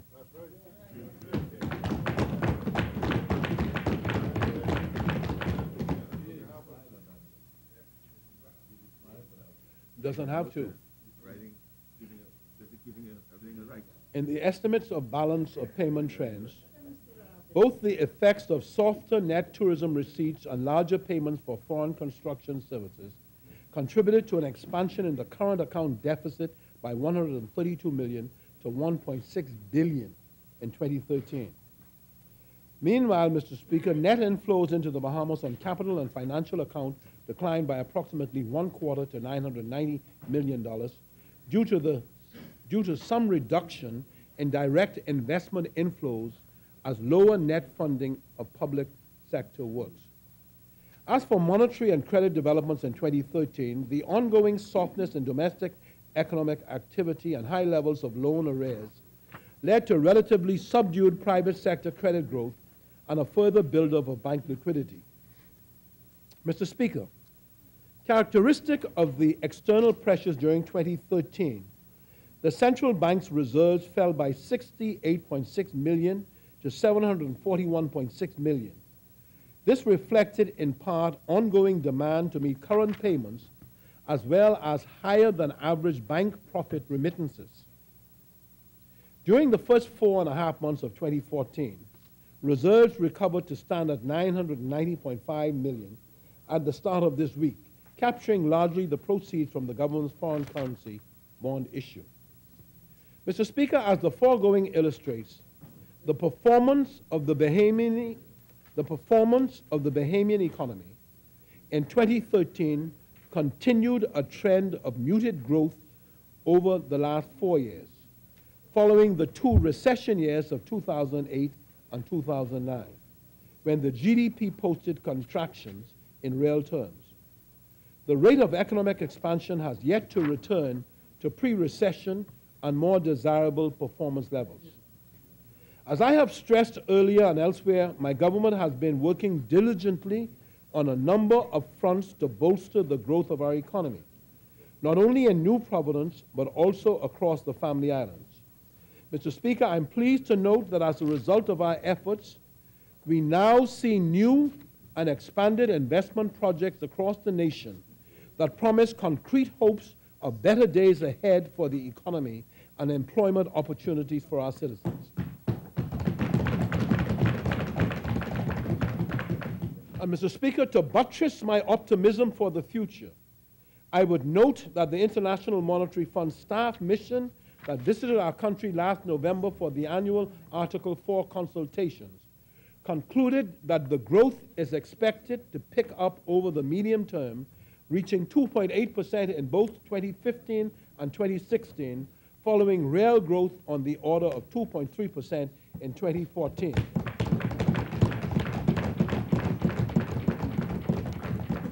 Mr. Speaker, tourism is expected to be boosted by the ongoing recovery of the U.S. economy, and investment activity is projected to remain strong. The coming on stream of the Baha Mar operations, as well as other projects underway, will further elevate growth prospects for our economy. While downside risks are present, the IMF team did assert that upside potential clearly exists over the medium term. In its review of the Article 4 staff report in January of this year, the Executive Board of the IMF endorsed the key findings and stressed that the risks to the economic outlook highlight the critical need for the government to implement in a timely fashion its plans for economic diversification and fiscal consolidation, and you've been hearing about both economic diversification and fiscal consolidation. In January this year, Mr. Speaker, the government and Cable Wireless Communications signed a memorandum of understanding for the transfer of 2% of CWC's 51% shareholding to a foundation to be called the BTC Foundation for the benefit of the Bahamian people through various designated Bahamian social investment programs that, and I want to just quote, increase and improve access to and enjoyment of telecommunications technology, as well as other civic projects of national importance in the Bahamas. That is the object of the foundation, end quote. I should add that agreement was also reached for a CWC team to collaborate with relevant government agencies to implement agreed CWC social telecoms programs, including but not limited to the areas of health, security, education, and e-government solutions. This memorandum of understanding will be formalized by appropriate revisions to relevant transaction documents negotiated during the sale of the 51% to CWC. The 2% shares that are the subject of the transfer will be non-voting shares under the Memorandum of Understanding agreement. And an agreement was also acknowledged for CWC to maintain management control of BTC. Additionally, agreement was reached for the majority of directors on BTC's board to be Bahamian nationals. This will be accomplished by Cable and Wireless appointing a Bahamian as one of the CWC directors. Mr. Speaker, let there be no doubt that once the documents containing the definitive agreements are executed, majority economic interest in BTC will be returned to the Bahamian people.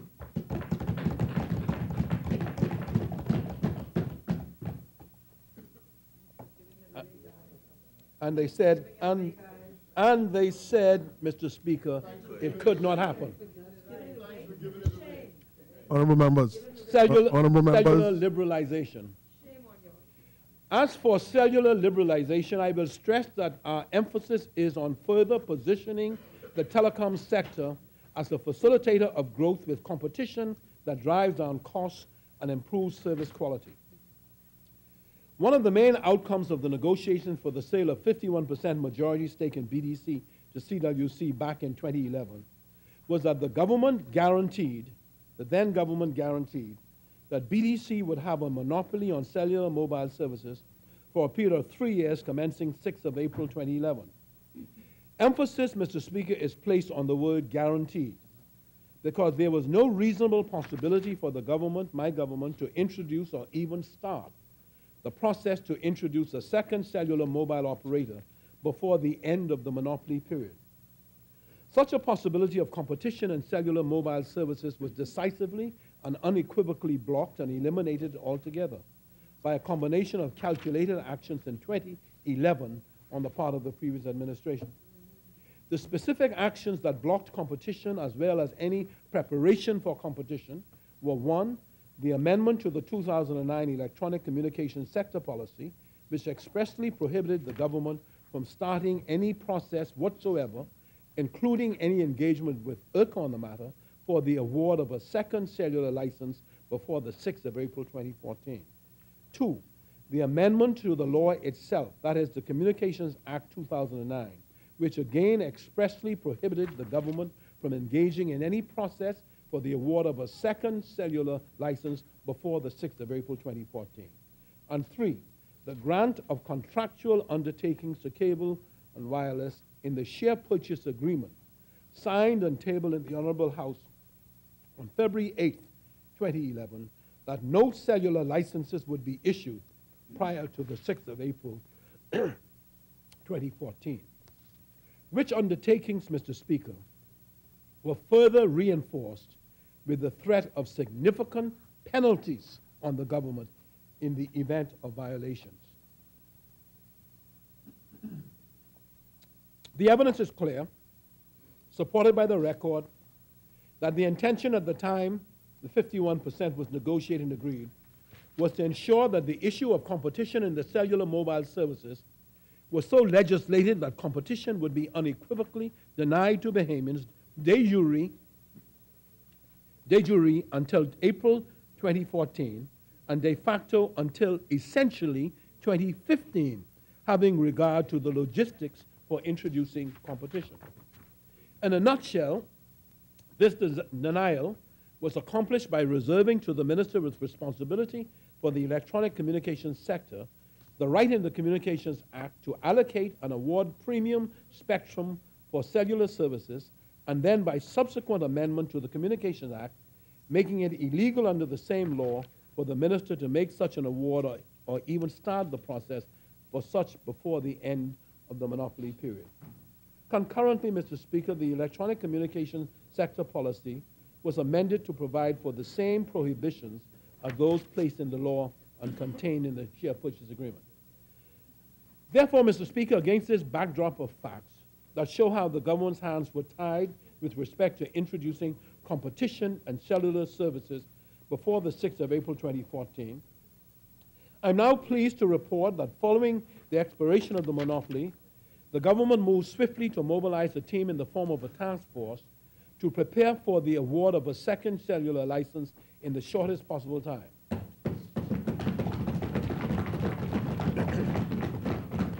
The team consists of a cross-section of professionals having a range of experience in public policy, telecommunications operations, communications policies and regulation, finance, law, accounting, investments, and planning.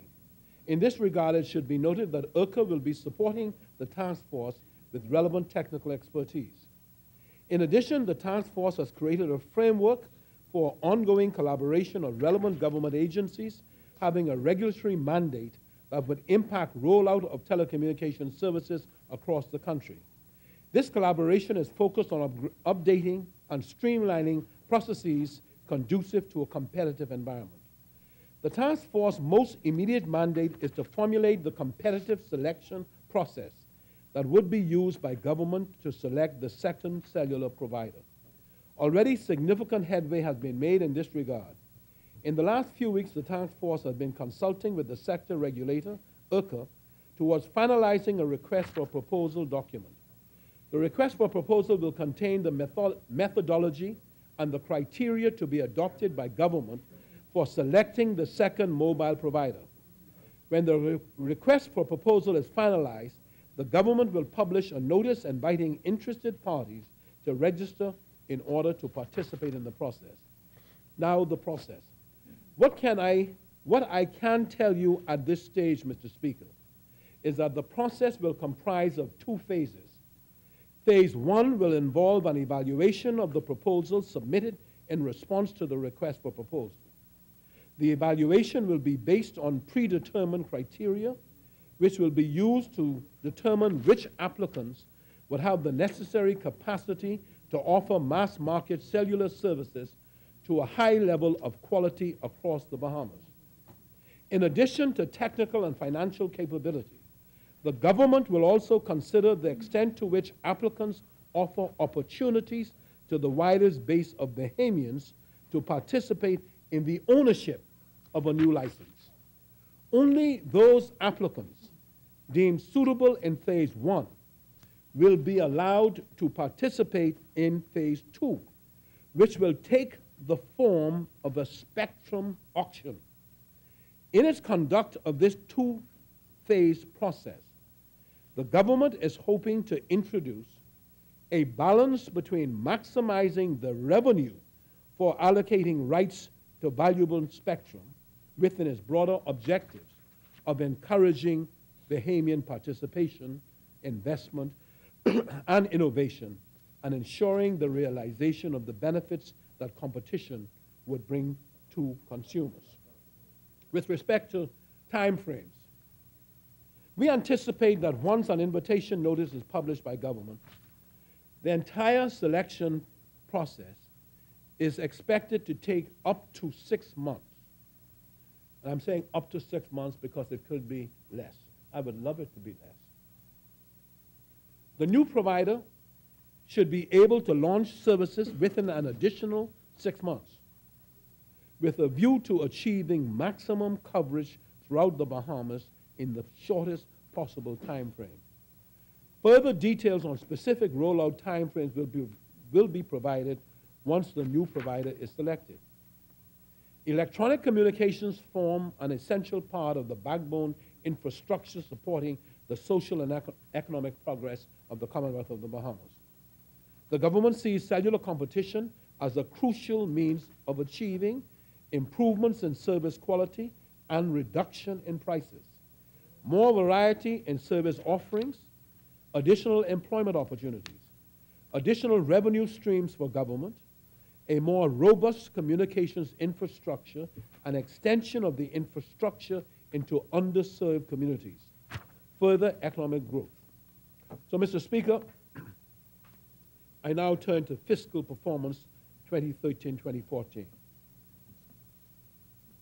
The economic developments in 2013 that I reviewed earlier have had very clear implications for the evolution of the public finances this financial year.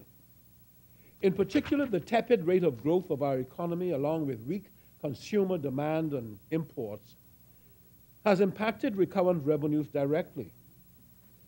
We now expect an outturn for recurrent revenues in the area of $1,465 million, some 2.5% less than was budgeted, but an improvement of 6.2% over what we collected in financial year 2012-2013. Both recurrent expenditure and capital expenditure are estimated to be broadly on track with the budget forecast. As I explained at the time of the mid-year budget statement, recurrent expenditure should in fact come in just below the budget figure at $1,720 million versus $1,737 million. As a result, we are now looking at a GFS deficit on the order of $462 million, or 5.4% of GDP in the 2013-2014 fiscal year.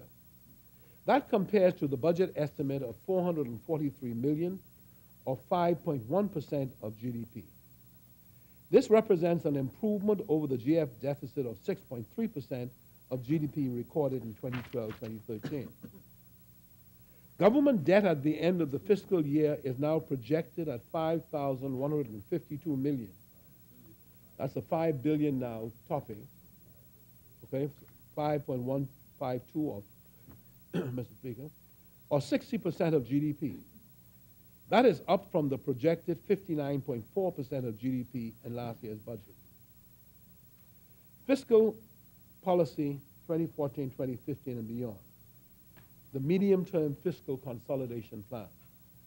As I stated in the introduction to this budget communication, the government remains firmly committed to staying the course with its medium-term fiscal consolidation plan. The plan comprises a multi-year strategy whose overarching objective is to secure durable structural reform of the principal components of the public finances As such, we are moving decisively to transform recurrent expenditure, capital expenditure, and recurrent revenue in a manner that is phased, measured, and balanced. We fully acknowledge that fiscal redress cannot be successfully achieved solely by means of increased taxation. Restraint of expenditure trends over the medium term is also vital to the plan. I will now set out the details of actions in respect of each of the major components of the fiscal accounts that will secure the attainment of the medium-term fiscal objectives of our fiscal plan. Recurrent revenue. Measures to enhance the revenue yield.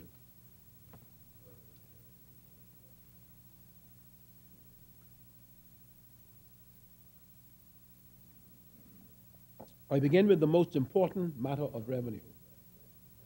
As I set out above, our current system of taxation will yield total revenues on the order of 17.1% of GDP in 2013-2014.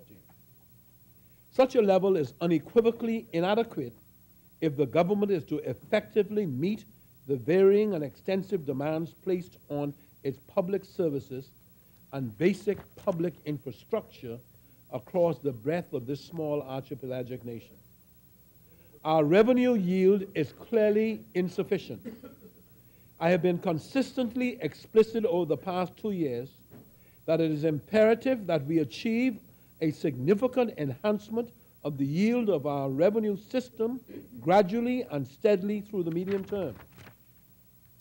I have also been consistently stressing that such a structural improvement in the aggregate revenue yield must be achieved through a balanced improvement in the administration of existing taxes and the introduction of new sources of revenue.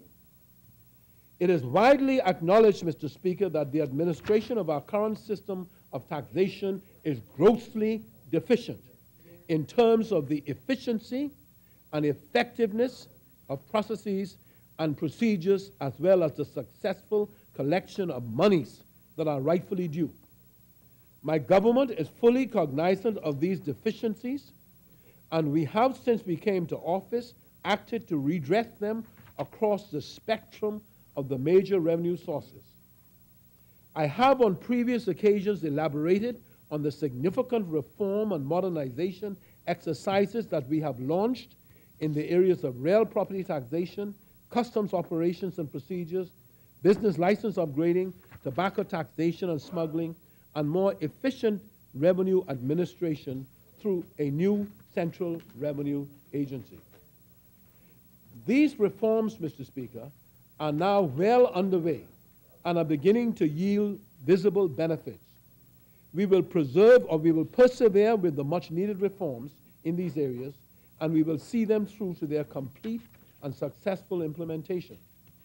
Officials have been directed to redouble their dedicated effort to increase revenue collections in all areas and throughout the nation. As a result, Mr. Speaker, we expect that the more efficient collection of existing taxes will make an important contribution to the attainment of fiscal goals of our medium-term plan.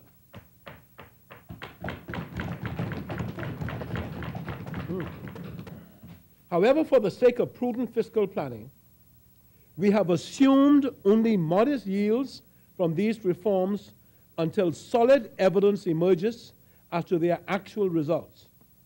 In total, we expect the reform to yield on the order of 1% of GDP in 2014-2015. As well, after extensive and due consideration and discussion, we are also moving forward with the regularization and taxation of web shop operations in this country. Conservatively, we expect this to provide a revenue intake of some 0.14% of GDP in the next fiscal year and beyond. I want to be clear on this matter to the effect that the regulatory and taxation regime that will be introduced for the web shops will feature very stringent and demanding standards in terms of levels of controls and accountability. To that end, the government has engaged international experts who will advise on appropriate policy and legal frameworks for the sector. I also wish to advise that the taxation of the web shops will be retroactive, Mr. Speaker, to July 1st, 2014. So implementing a new source of revenue.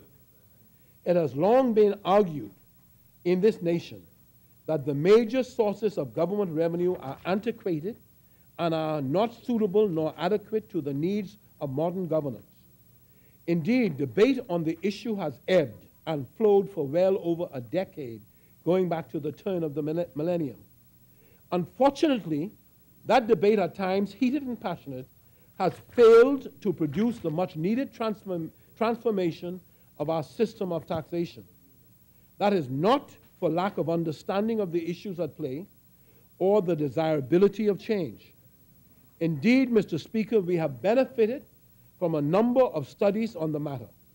As I outlined in both this year's mid-year budget statement and in my closing statement on the mid-year debate, we have also received expert advice on the matter internally from officials, internally from advisors in the Ministry of Finance, from experts, from international organizations such as the IMF and the IDB, and from private sector fiscal advisors. We have sought over the years, Mr. Speaker, from government to government, a lot of advice on the question of taxation reform. But it's going to be this government that sets about doing it.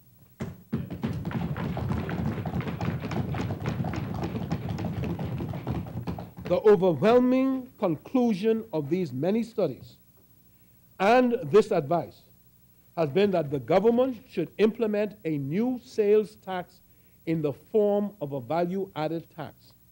That is in tune with the realities of today's modern service-based economy. And Mr. Speaker, as I explained in February, the previous administration had accepted this conclusion. The previous administration had accepted this conclusion. And we ourselves in our Charter for Governance had highlighted the need for a new tax with a broad base covering both goods and services. Following our coming to office, we worked toward the development of a comprehensive program of tax reform with implementation of a new VAT as the cornerstone component. This tax reform program was set out in detail in the white paper that the government issued in February of 2013. Public discussions began in earnest around the white paper in both New Providence and the Family Islands. These intensified since then to include the business community, to include churches, schools, community and civic groups, and key audiences within the public sector. From the private sector, the Ministry of Finance also enlisted key business groups and the Christian Council to form part of an advisory committee for VAT implementation and to ensure that alongside one-on-one consultations, the views of industry were being constantly channeled to the government. Following the white paper, we also engaged in the process of drafting the VAT legislation and the regulations, which were released last November and formed the basis for yet more intensive consultation. With the release of the draft VAT legislation, the Ministry of Finance received significant feedback from private stakeholder groups, including among many, the legal and accounting profession, the Clearing Banks Association, the insurance industry, the Bahamas Hotel and Tourism Association, the Bahamas Wholesale Associations, various stakeholders in the Freeport area, the Bahamas Contractors Association, the Bahamas Financial Services Board, the Local Light Industries Manufacturers Association, the Bahamas Motor Dealers Association, owners and operators of tour companies, the Marina Operators of the Bahamas, and the Downtown Partnership on behalf of duty-free merchants. All these consultations. In addition, there has been increasing outreach to the Family Islands so far in North and South Andros, Exuma, Eleuthera, Abaco, the Berry Islands, San Salvador, and Long Island. All of the Family Islands are being visited in coordination with the Chambers of Commerce and the Family Island administrators. The full range of these meetings and discussions has led to significant clarifications and in many cases positive responses to the proposals put forward by stakeholders. Through the post-white paper process, both the International Monetary Fund and the Inter-American Development Bank have continued to provide invaluable technical assistance. The IMF brought regional and international experience to bear in helping us to cover all of the necessary bases in the draft VAT legislation. The IMF, through its Caribbean Regional Technical Assistance Center, CARTAC, also provided training to help build capacity for VAT administration, a process that will culminate in a more consolidated system of revenue administration under the Central Revenue Agency or administration. The IDB has made a contribution with the economic study on the impact of the VAT. This study considered both the immediate and longer-term impacts of VAT on growth, employment, and inflation. The study also provided a framework for the government to quantify how much additional social spending would be necessary to ensure maximum benefit to the poor and the vulnerable from the program of tax reform. The study projected how the government's budgetary performance and the economy would fare under alternative rates for the VAT other than 15%. Following the IDB's work, the IMF concluded a mission and issued a draft report to the Ministry of Finance on the revenue potential from VAT. The revenue modeling that was performed is in a state that has allowed the Ministry of Finance to undertake sensitivity analysis on assumptions in respect of the VAT rate. And Mr. Speaker, I continue to set out this in great detail because when we finish today, agencies, not just here, but abroad, will examine and respond. So I want them at least to know the rationale of my government. Since the IDB study was done, the government also commissioned an additional study on the desirability and suitable structure of VAT that was undertaken by Compass Lexicon, a group of U.S. fiscal experts with extensive experience in advising on policy fiscal matters in that country. Its senior managing director, for instance, was a key member of the President Clinton's National Economic Council, and he was instrumental in the completion of the study on the Bahamian VAT. As well as earlier this year, the government willingly acknowledged the concerns over VAT that were expressed by the Chamber of Commerce's Coalition for Responsible Taxation. The coalition expressed its desire to commission an additional in-depth analysis of the VAT option, along with other possible options for meeting the fiscal targets in our medium-term fiscal consolidation plan. I informed the coalition that my government was amenable to hearing the results of their studies as we move forward with the process of tax reform. Whilst this happens and is happening, the Ministry of Finance continued with the technical work required for eventual tax reform. Mr. Speaker, I also agreed that the ministry would provide the coalition researchers with whatever data and research material that they might require in order to complete their work in a reasonable and timely fashion. The government at all material times was facilitating the private sector in being able to arrive objectively at a conclusion as to what their study would find. The government is now in receipt of the Compass Lexicon study, which concludes that a VAT is by far the superior new tax policy instrument for the Bahamas. A VAT provides the best combination of revenue generation, enforceability, efficiency, fairness, and compatibility with economic growth.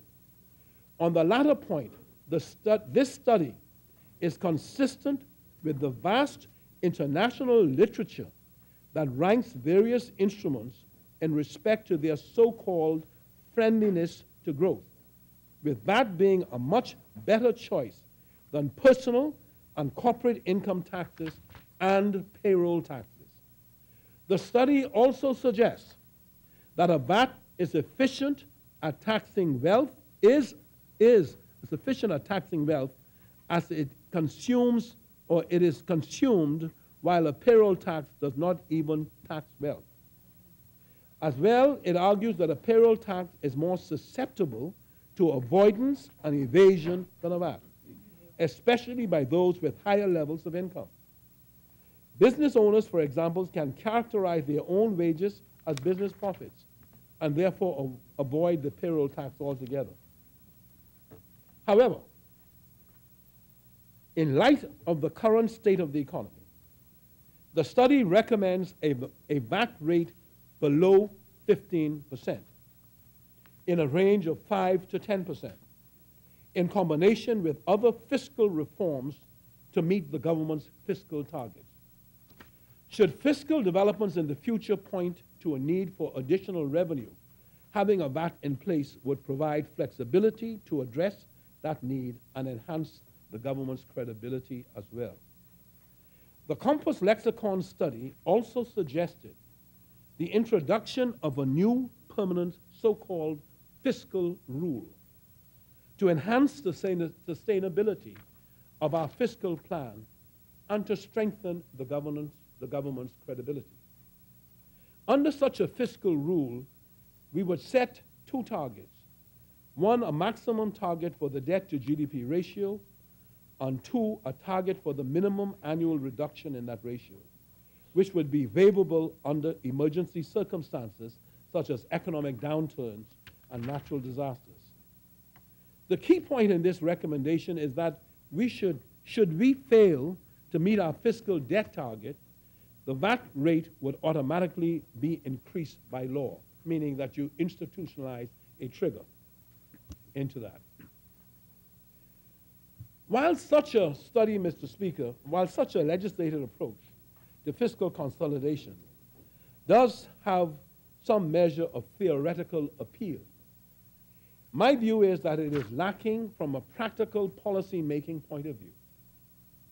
I firmly believe that both success on the fiscal front and solid credibility rest on the transparency of our plans and the concrete results of our actions.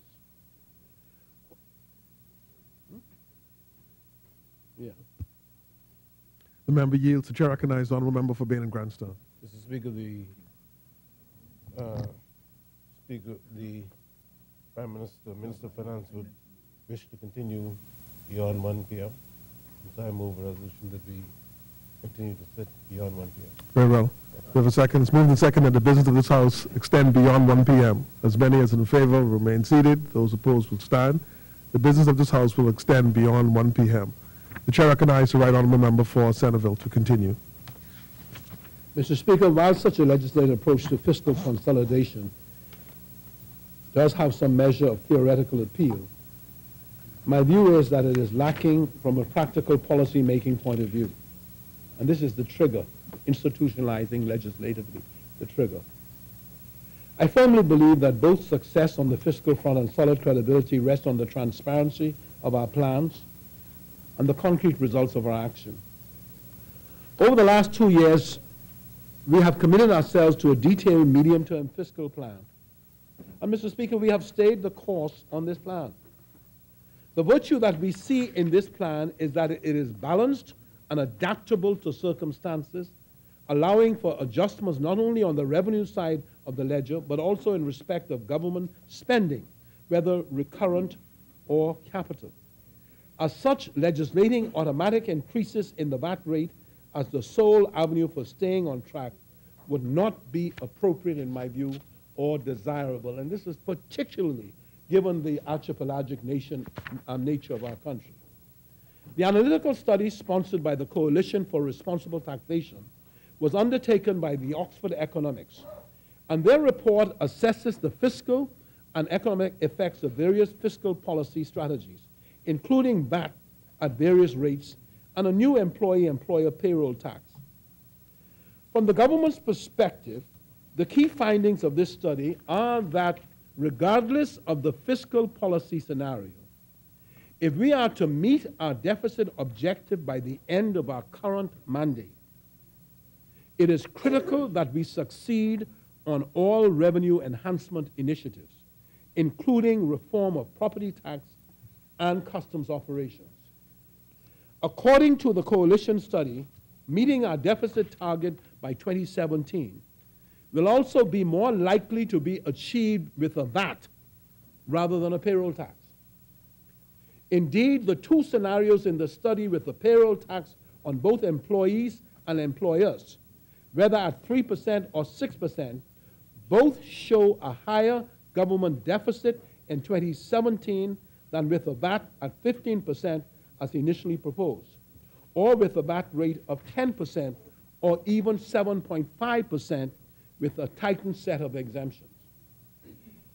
As well, Mr. Speaker, implementing VAT at a significantly lower rate, while desirable and feasible, will nonetheless require a much tighter approach to exemptions. So, again, bearing in mind what I'm saying, introducing a lower VAT rate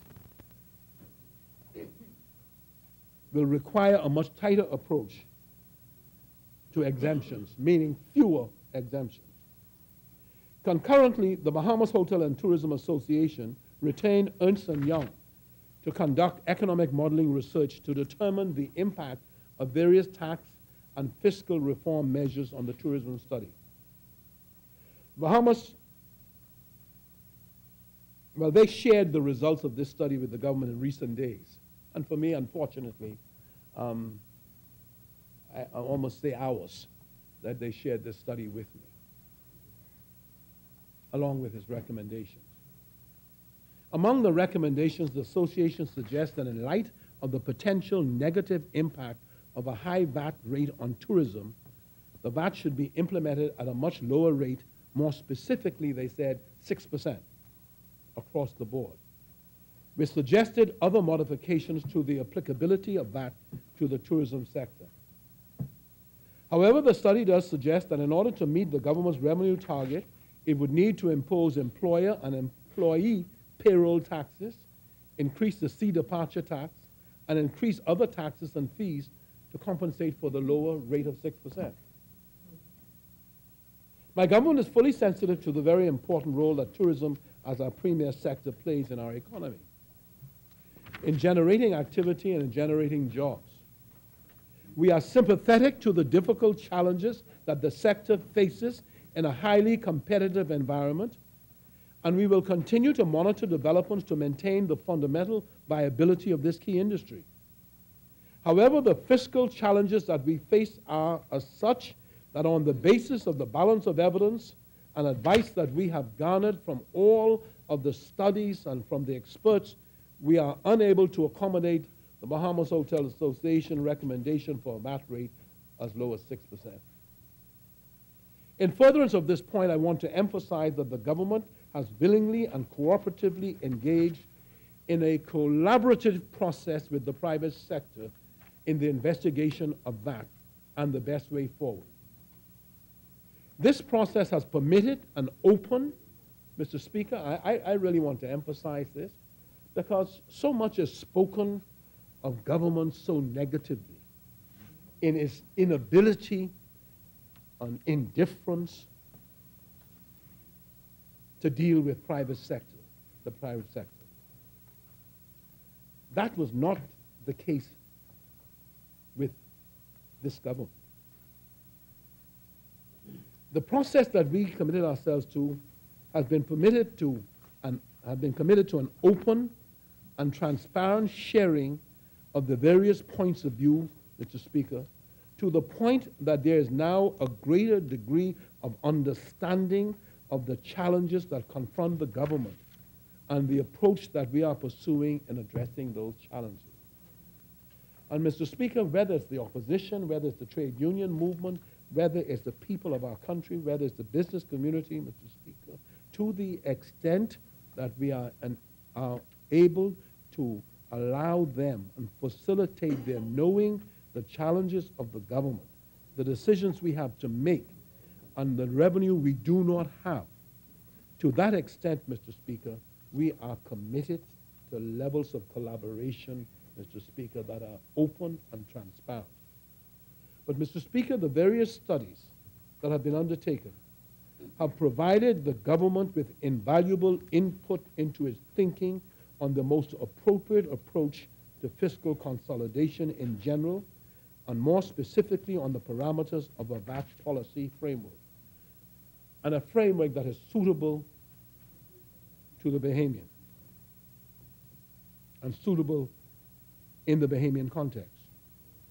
At the end of the day, it is comforting that the private sector advice confirms the balanced approach to medium-term fiscal consolidation that the government has been pursuing since coming to office on the basis of the studies and advice received from the coalition's own economic advisors. That approach, Mr. Speaker, has been and continues to be targeted to both expenditure restraint and revenue enhancement, which in turn is focused on both the better administration and collection of existing taxes and the introduction of new sources of taxation. In this vein, I would highlight that the focus that has already been placed by the private sector on more transparent and comprehensive budgeting by the government is something whose desirability we have readily acknowledged for some time now. In fact, with the assistance of CARTAC, we are actively making forward strides towards the introduction of program-based budgeting in government. This will allow us to have a much better idea of the resources dedicated to specific areas and the results that are being achieved. This in turn will permit government to better determine how and where resources should be allocated. To that end, we also recognize the benefits of adopting internationally recognized and accepted accounting principles for public finances, and we are making efforts to implement the IMF Government Finance Statistics, or GFS framework, including accrual rather than cash accounting and the proper accounting for government assets. I would also like to highlight that our deliberations on VAT have been instructed by the advice received from the team of New Zealand VAT experts that recently visited our country. The Prime Minister of that nation positively and graciously responded to my personal request for this assistance. And I wish to publicly express my sincere gratitude to him and his government for their warm and invaluable support. For the benefit of honorable members, I would indicate that the two experts who participated in this mission, Dr. Don Brash and Mr. John Shawan, hold the highest and most impeccable credentials when it comes to VAT matters. Dr. Brash chaired the government's advisory panel, which received submissions from the public on their white paper, and he was also involved in most aspects of the New Zealand tax reform program. Mr. Shawan was the chairman of PwC, PricewaterhouseCoopers, for 10 years, and he also served as chairman of the New Zealand Government Tax Education Office from 1988 to 1998. I must say that the mission for the New Zealand experts came at a most opportune time, as it served to shed fresh light on our internal debate on the most suitable approach to VAT. These experts had discussions with a wide range of stakeholders, as well as with officials and ministers through the process. They outlined what had made the introduction of VAT in their country so successful, and offered observations and recommendations on their proposals to introduce VAT in the Bahamas. The success of the New Zealand VAT, and there are important lessons for us here, was very largely due to, and I want to say this to members, an extensive education program aimed at both the business sector and the wider public, with the programs largely driven by respected members of the private sector. 2, a government commitment to minimize the compliance costs involved with the new tax, particularly by having virtually no exemptions. And 3, a government commitment to offset the effect of VAT on the cost of living by reducing income taxes, and for families not paying income tax, introducing a form of negative income tax or cash transfer system. And as for a VAT in the Bahamas, the New Zealand experts recommended that while the Ministry of Finance VAT implementation team could likely cope with implementation as early as October 1st, 2014, they are likely to require more time if there are design and implementation changes made in response to draft legislation being upon tabling. Moving to a single rate of VAT, other than zero for exports, with very limited exemptions, would enormously reduce the compliance costs of the private sector and the enforcement costs for the public sector.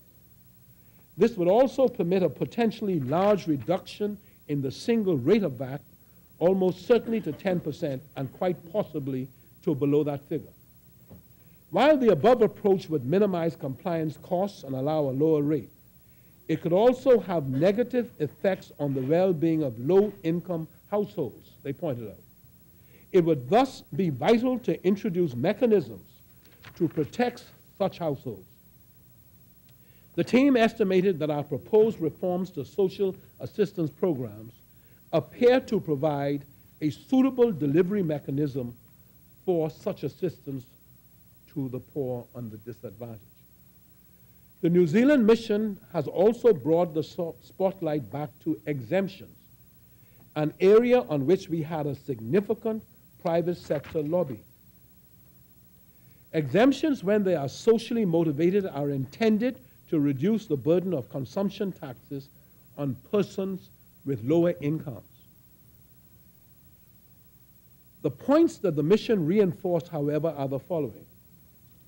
The first is that it is a costlier method of trying to help the poor because more revenue is sacrificed in the process to those who are not poor.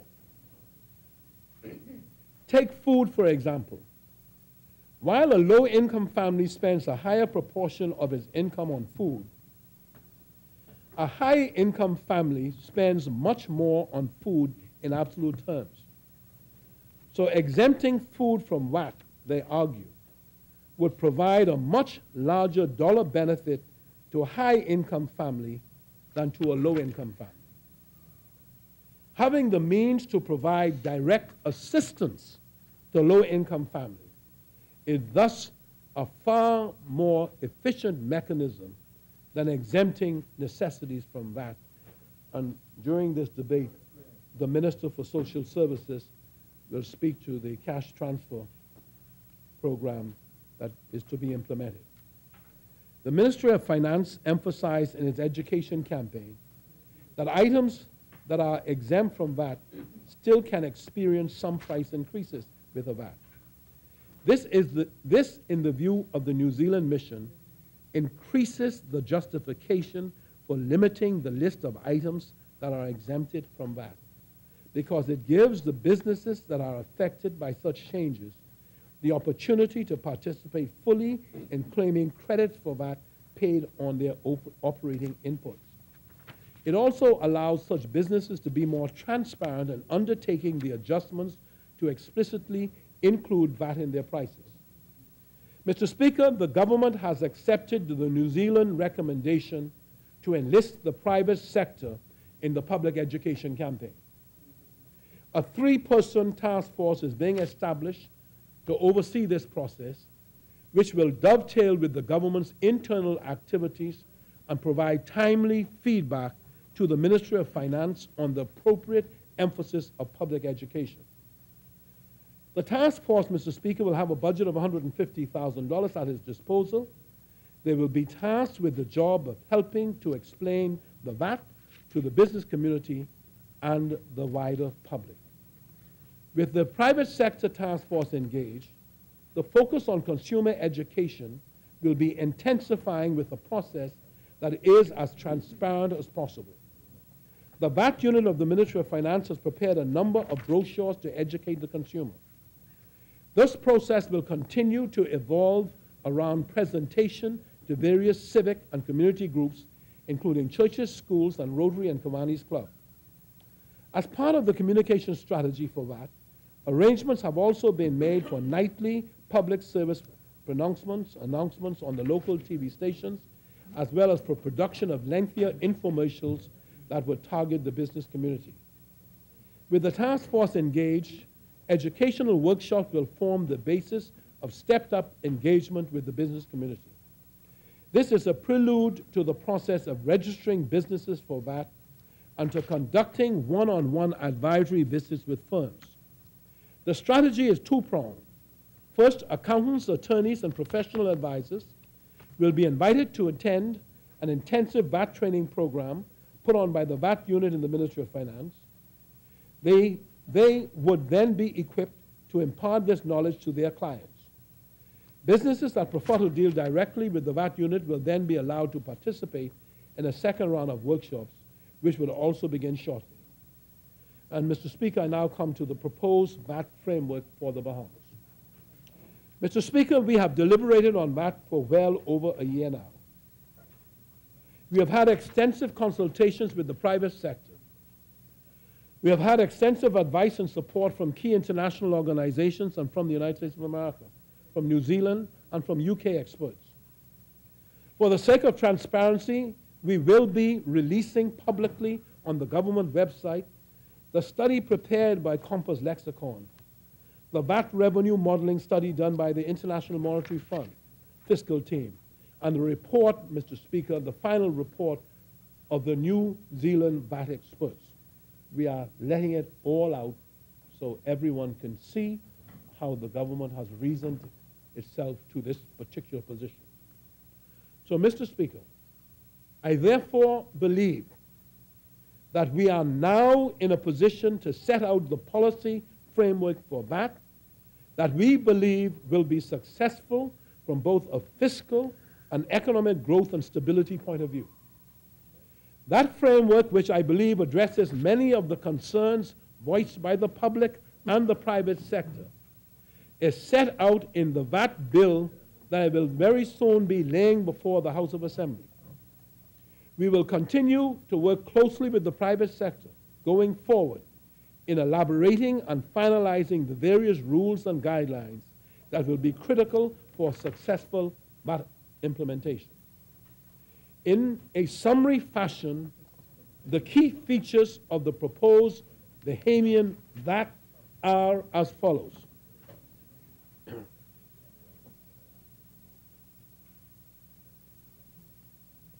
One, there will be one single VAT rate across the board, other than zero rate for exports. One single VAT rate across the board. That is being substantially, Mr. Speaker, reduced to 7.5% from the originally proposed 15%.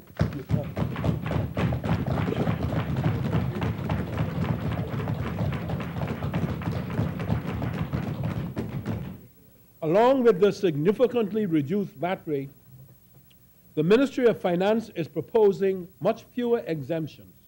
The full list of these will be released shortly. 3, as for the implementation date of VAT, I should point out that we are resourcing the Ministry of Finance to be at full administrative capacity and readiness within government by October 1st, 2014. However, Mr. Speaker, to allow sufficient time for the needed, more in-depth public education campaign and private sector preparation, the VAT will come into effect on January 1st, 2015.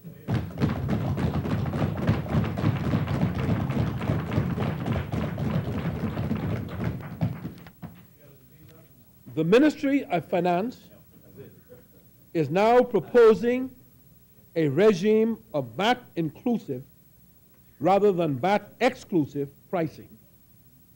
This is to simplify price comparisons by consumers, especially when navigating between VAT registrants and non-registrants. The price consumers will see will always be the price that they will pay. From a cash flow perspective, there's also a proposal for businesses that qualify for fiscal incentives on imports to have more control over the timing of recognizing certain VAT liabilities through payment mechanisms.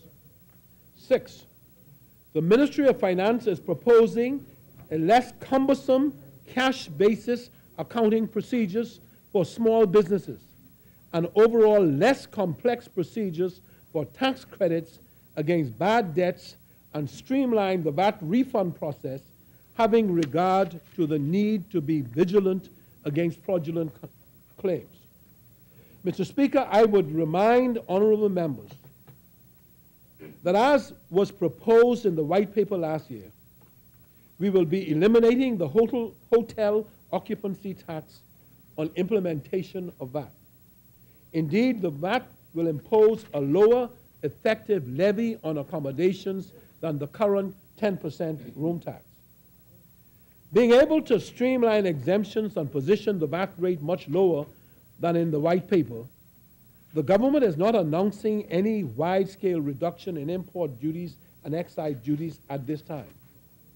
Based on the revenue performance of VAT early next year, the government may be in a position to consider tariff and excise reductions at the time of the 2015-2016 budget, because after all, we are only implementing it on January 1st, 2015.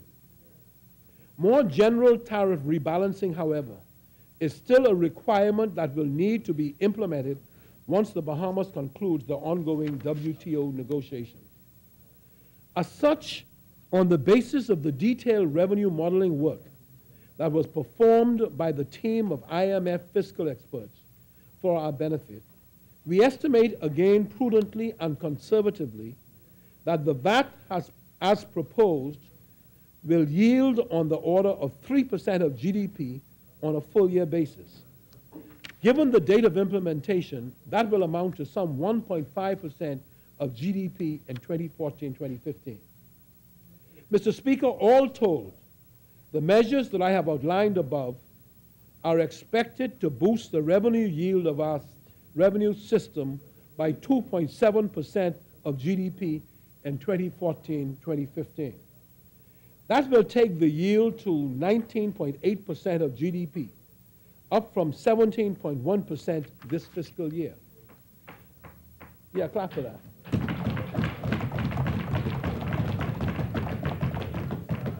By 2016-2017, our revenue yield will be enhanced by roughly 3.4% of GDP to a level of 20.5% of GDP. That will bring us significantly closer to the regional norm, though we will still be somewhat below it. Recurrent expenditure. As for recurrent expenditure, I would reiterate that we are moving forward with the reforms and measures that I have outlined during last year's budget communication and at the time of this year's mid-year budget statement. These are targeted, Mr. Speaker, at restraining the growth of spending and to make that spending more efficient and effective, such that through the medium term, recurrent expenditure shows a decline relative to the size of the economy. In brief review, the overall framework for strengthened public financial management is taking place within the scope of the new Financial Administration and Audit Act. The Ministry of Finance is enforcing strict expenditure discipline and accountability across all government ministries, all government departments, and all government public corporations. The government is pursuing its ongoing review of its operations, as well as its expenditure and revenue control mechanisms, seeking to instill best practices wherever feasible.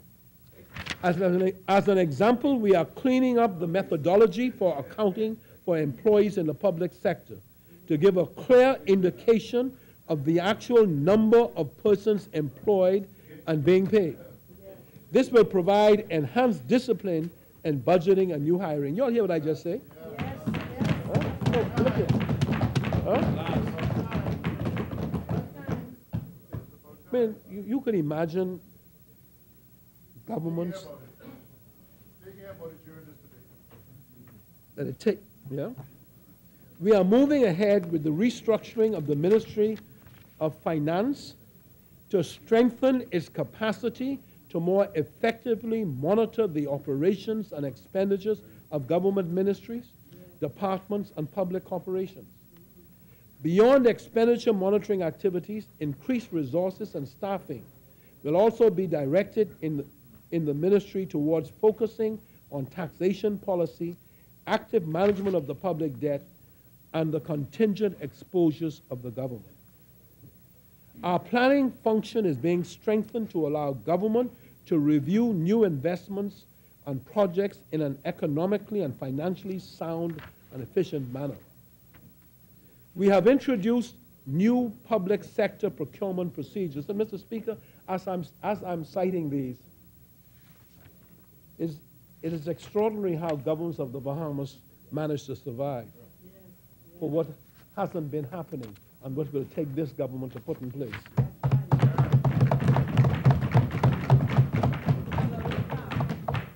We have introduced new public sector procurement procedures which impose greater controls and greater efficiency on public spending for goods and services for all public entities, including public corporations. We have also bolstered our approach to the management of government debt. A new debt management committee comprising representatives of finance, the Treasury, and the central bank is implementing a new debt management policy framework designed to minimize the financing costs of government debt while also minimizing risk. I also wish to signal that the government has embarked on an important review of public sector pension plans that is designed to address the financial viability of these plans over the longer term. Mr. Speaker, in light of our fiscal position, the projected growth in pension liabilities and cash outflows is simply not sustainable. I'm going to say it again. The country must recognize that in light of our fiscal position, the projected growth in pension liabilities and cash outflows is simply not sustainable. As part of our ongoing budget reform process, as announced last year, the budget document contains modifications to improve transparency, starting with the introduction of a multi-year budgeting at the item level. These modifications are designed to bring our budget document in line with international standards. These standards call for a shorter document, and as a result, much more of the customary detail will now be posted to the government's website, and funding for statutory corporations is now incorporated in the respective ministries' budgets or the budget of the Ministry of Finance. It is also proposed to publish the budget electronically in GFS format. The format for analyzing the budget used by international agencies and the rating agencies. Next year, it is expected that the budget would be presented to Parliament in this format. In this area, we are grateful for the support of the Caribbean Regional Technical Assistance Center and the IMF. Mr. Speaker, we have also continued to adjust and review how we do things to improve efficiency. As a result, in this budget, we have placed all electricity expenses under the Treasury, water expenses under the Ministry of Finance, and for agencies based in Grand Bahama, funding for these expenses are allocated under the Ministry of Grand Bahama. As I have stated on numerous previous occasions, one of the fundamental objectives of our medium-term fiscal consolidation plan is gradually, and as circumstances permit, to reduce the size of recurrent expenditure relative to the size of the economy to a level more in tune with experience during our previous mandate. Through our concerted efforts to reform and restrain expenditure, I estimate that recurrent expenditure will stand at 19.6% of GDP in 2016-17 relative to the 20% this fiscal year, and down from 20.7% in 2010-2011.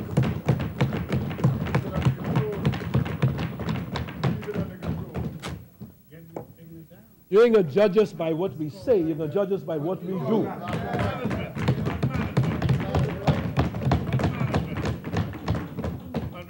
And we're going to let others interpret what we do. We can show them what we do.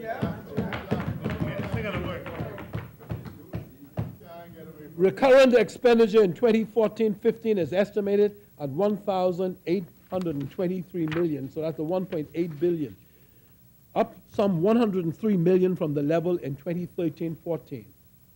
This increase reflects a number of factors. For one thing, not unexpected, debt servicing requirements next year will be up by $40 million from this year. That's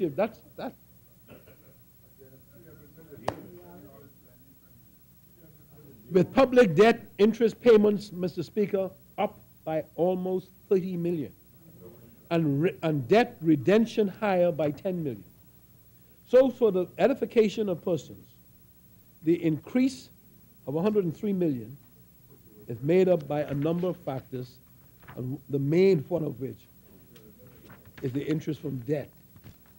However, the recurrent provisions have also been supplemented by reclassified amounts from the capital budget, including the commitments for outsourcing of garbage collection in New Providence, the maintenance of road and verges, the urban renewal initiative, and recognition of lease payments on government vehicles. These explain another 30 million of the recurrent expenditure increase in 2014-2015. On the capital expenditure front, we are adhering to our commitment to reduce its rate relative to the size of the economy over the medium term to a more usual level of 3% of GDP. Mr. Speaker, this will require strict prioritization and timely profiling on the part of the government. In light of the state of our economy and with near-term priorities, I am projecting capital expenditure at $330 million in 2014-2015, or 3.7% of GDP.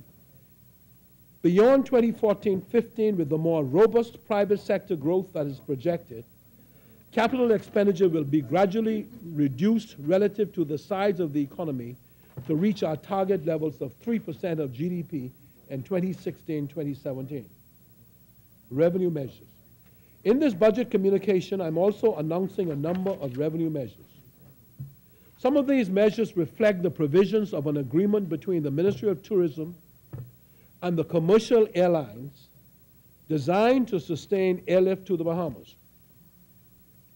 Specifically, the current $75 processing fee paid by the commercial airlines for entry and exit will be eliminated, and the customs attendance fees will be reduced from $50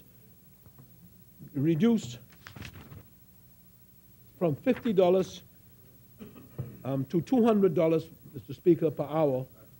Okay, $50 to $200 per hour to a flat $2.50 per inward and outward declaration. It's a decrease. So it's a significant decrease. To qualify for these measures and these adjustments, the commercial airlines will be required to meet certain minimum requirements in the form of a minimum of 300 international rotations, that is, landing and takeoffs per year. They must also increase the number of seats coming into the market and bring all outstanding processing fees up to date. With these fee adjustments, the government will also be increasing the air, with these fee adjustments, the government will also be increasing the air departure tax from $25 to $29 effective October 1st, 2014. I will also signal that, as we announced last year, the government is engaged in a comprehensive review of fees and charges more generally, including immigration fees, to ensure that these are brought up to date to levels more in line with the cost of providing government services. The other revenue measures that I'm announcing today are largely of a housekeeping nature and are as follows. The Treasurer will be granted the power to request records to determine stamp duty liability. Financial institutions will be given 30 days after month end to report on stamp taxes collected and submit payment. Late filings will be subject to a fee of $1,000 and interest at 1.5% per month. The deadline for filing and paying business license taxes will be January 31st and March 31st, respectively. Businesses outside the port area in Grand Bahama will be granted duty exemption on building materials for their businesses.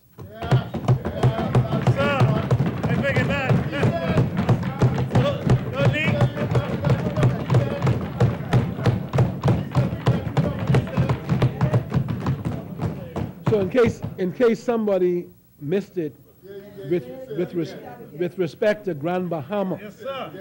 businesses outside of the port area in Grand Bahama will be granted duty exemption on building materials for their businesses. East and west, there we go.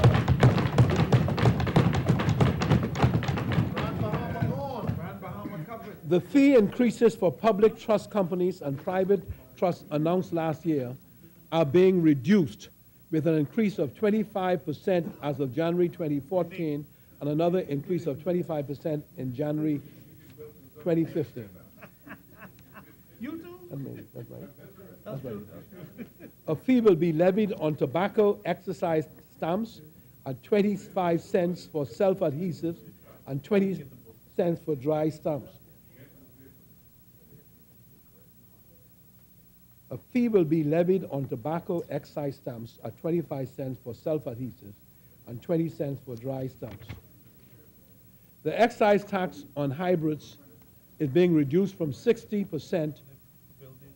The excise tax on hybrid trucks is being reduced from 60% to 25%.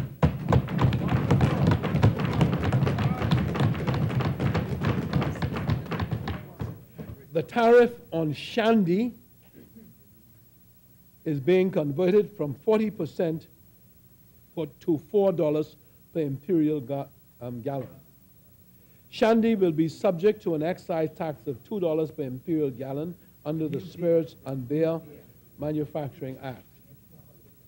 The duty exemptions enjoyed by the Bridge Authority will be limited to imports directly related to the maintenance and rehabilitation of the Paradise Island bridges.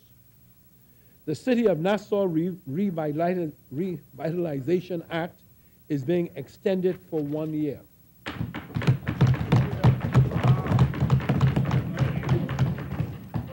The Family Island Development Encouragement Act is also being extended for 1 year. Mr. Speaker, as a consequence of the fiscal measures that we are implementing, and barring unforeseen developments, we expect to adhere to the fiscal objectives of our medium-term plan, namely, the GFS deficit will post a significant decline in 2014-2015 to a level of $286 million, or 3.2% of GDP, down from $462 million, or 5.4% of GDP in 2013-14. The balance on recurrent account will move from a long-standing deficit position to a surplus of $68 million in 2015-2016. The GFS deficit will be significantly reduced to a level of $84 million in 2016-2017, or 0.9% of GDP. The primary deficit will be virtually eliminated as of 2014-15 and will move to sizable surpluses beyond, which is critical to reversing the upward trend in debt to GDP ratio. And the ongoing rise of the government debt burden will be arrested, and the ratio of debt to GDP will decline to 58.5% by 2016-17, down from the peak of 60.9% in 2014-2015. And let's thank ourselves for that. Our target.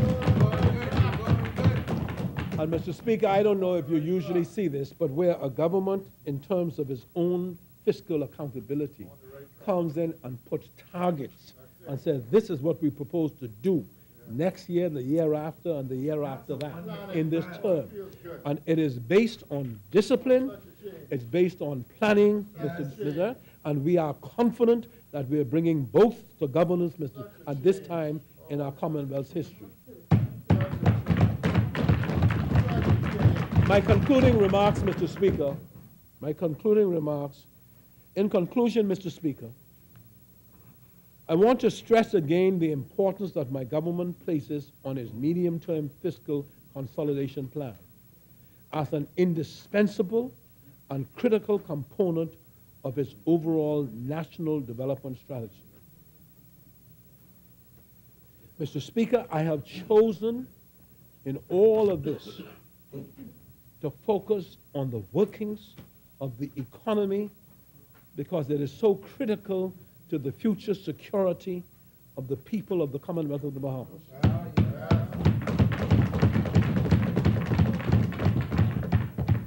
Ordinarily, I would have gone through ministry by ministry. But this is critical, Mr. Speaker, and I want to emphasize it to the country. I have chosen to do this at length, so there is no doubt. We simply cannot continue, as governments in this nation have done over the last several years, to tolerate a situation where government inexorably spends far more than it takes in, thereby increasing the burden of debt to potentially crippling levels as a legacy that we will simply pass on to future generations. We cannot do that.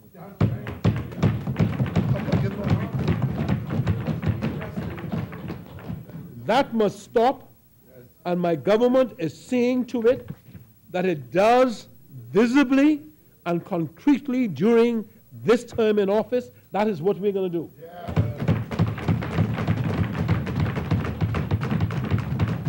And governing ourselves by the reality that future generations of Bahamians, in the fullness of time, would thank us for our strength and our vision and looking out for them.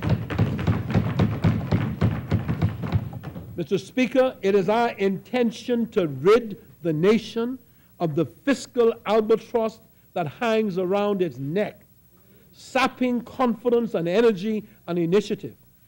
With the many initiatives that we are taking to bolster the growth potential of our economy, I am confident that our plan of fiscal redress will indeed lead to a better, more secure future for all Bahamians.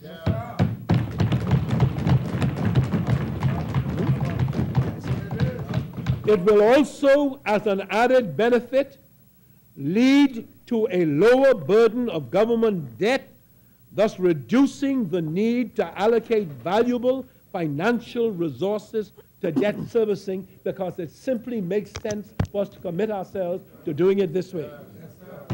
By breaking the vicious cycle of deficits and debt buildup on a permanent and sustainable basis, we will reap a sizable fiscal dividend that will be available to adequately finance our aggressive and ambitious economic and social policy agenda going forward. Mr. Speaker, through my government's dedicated and responsible approach to governance, the future looks very bright indeed.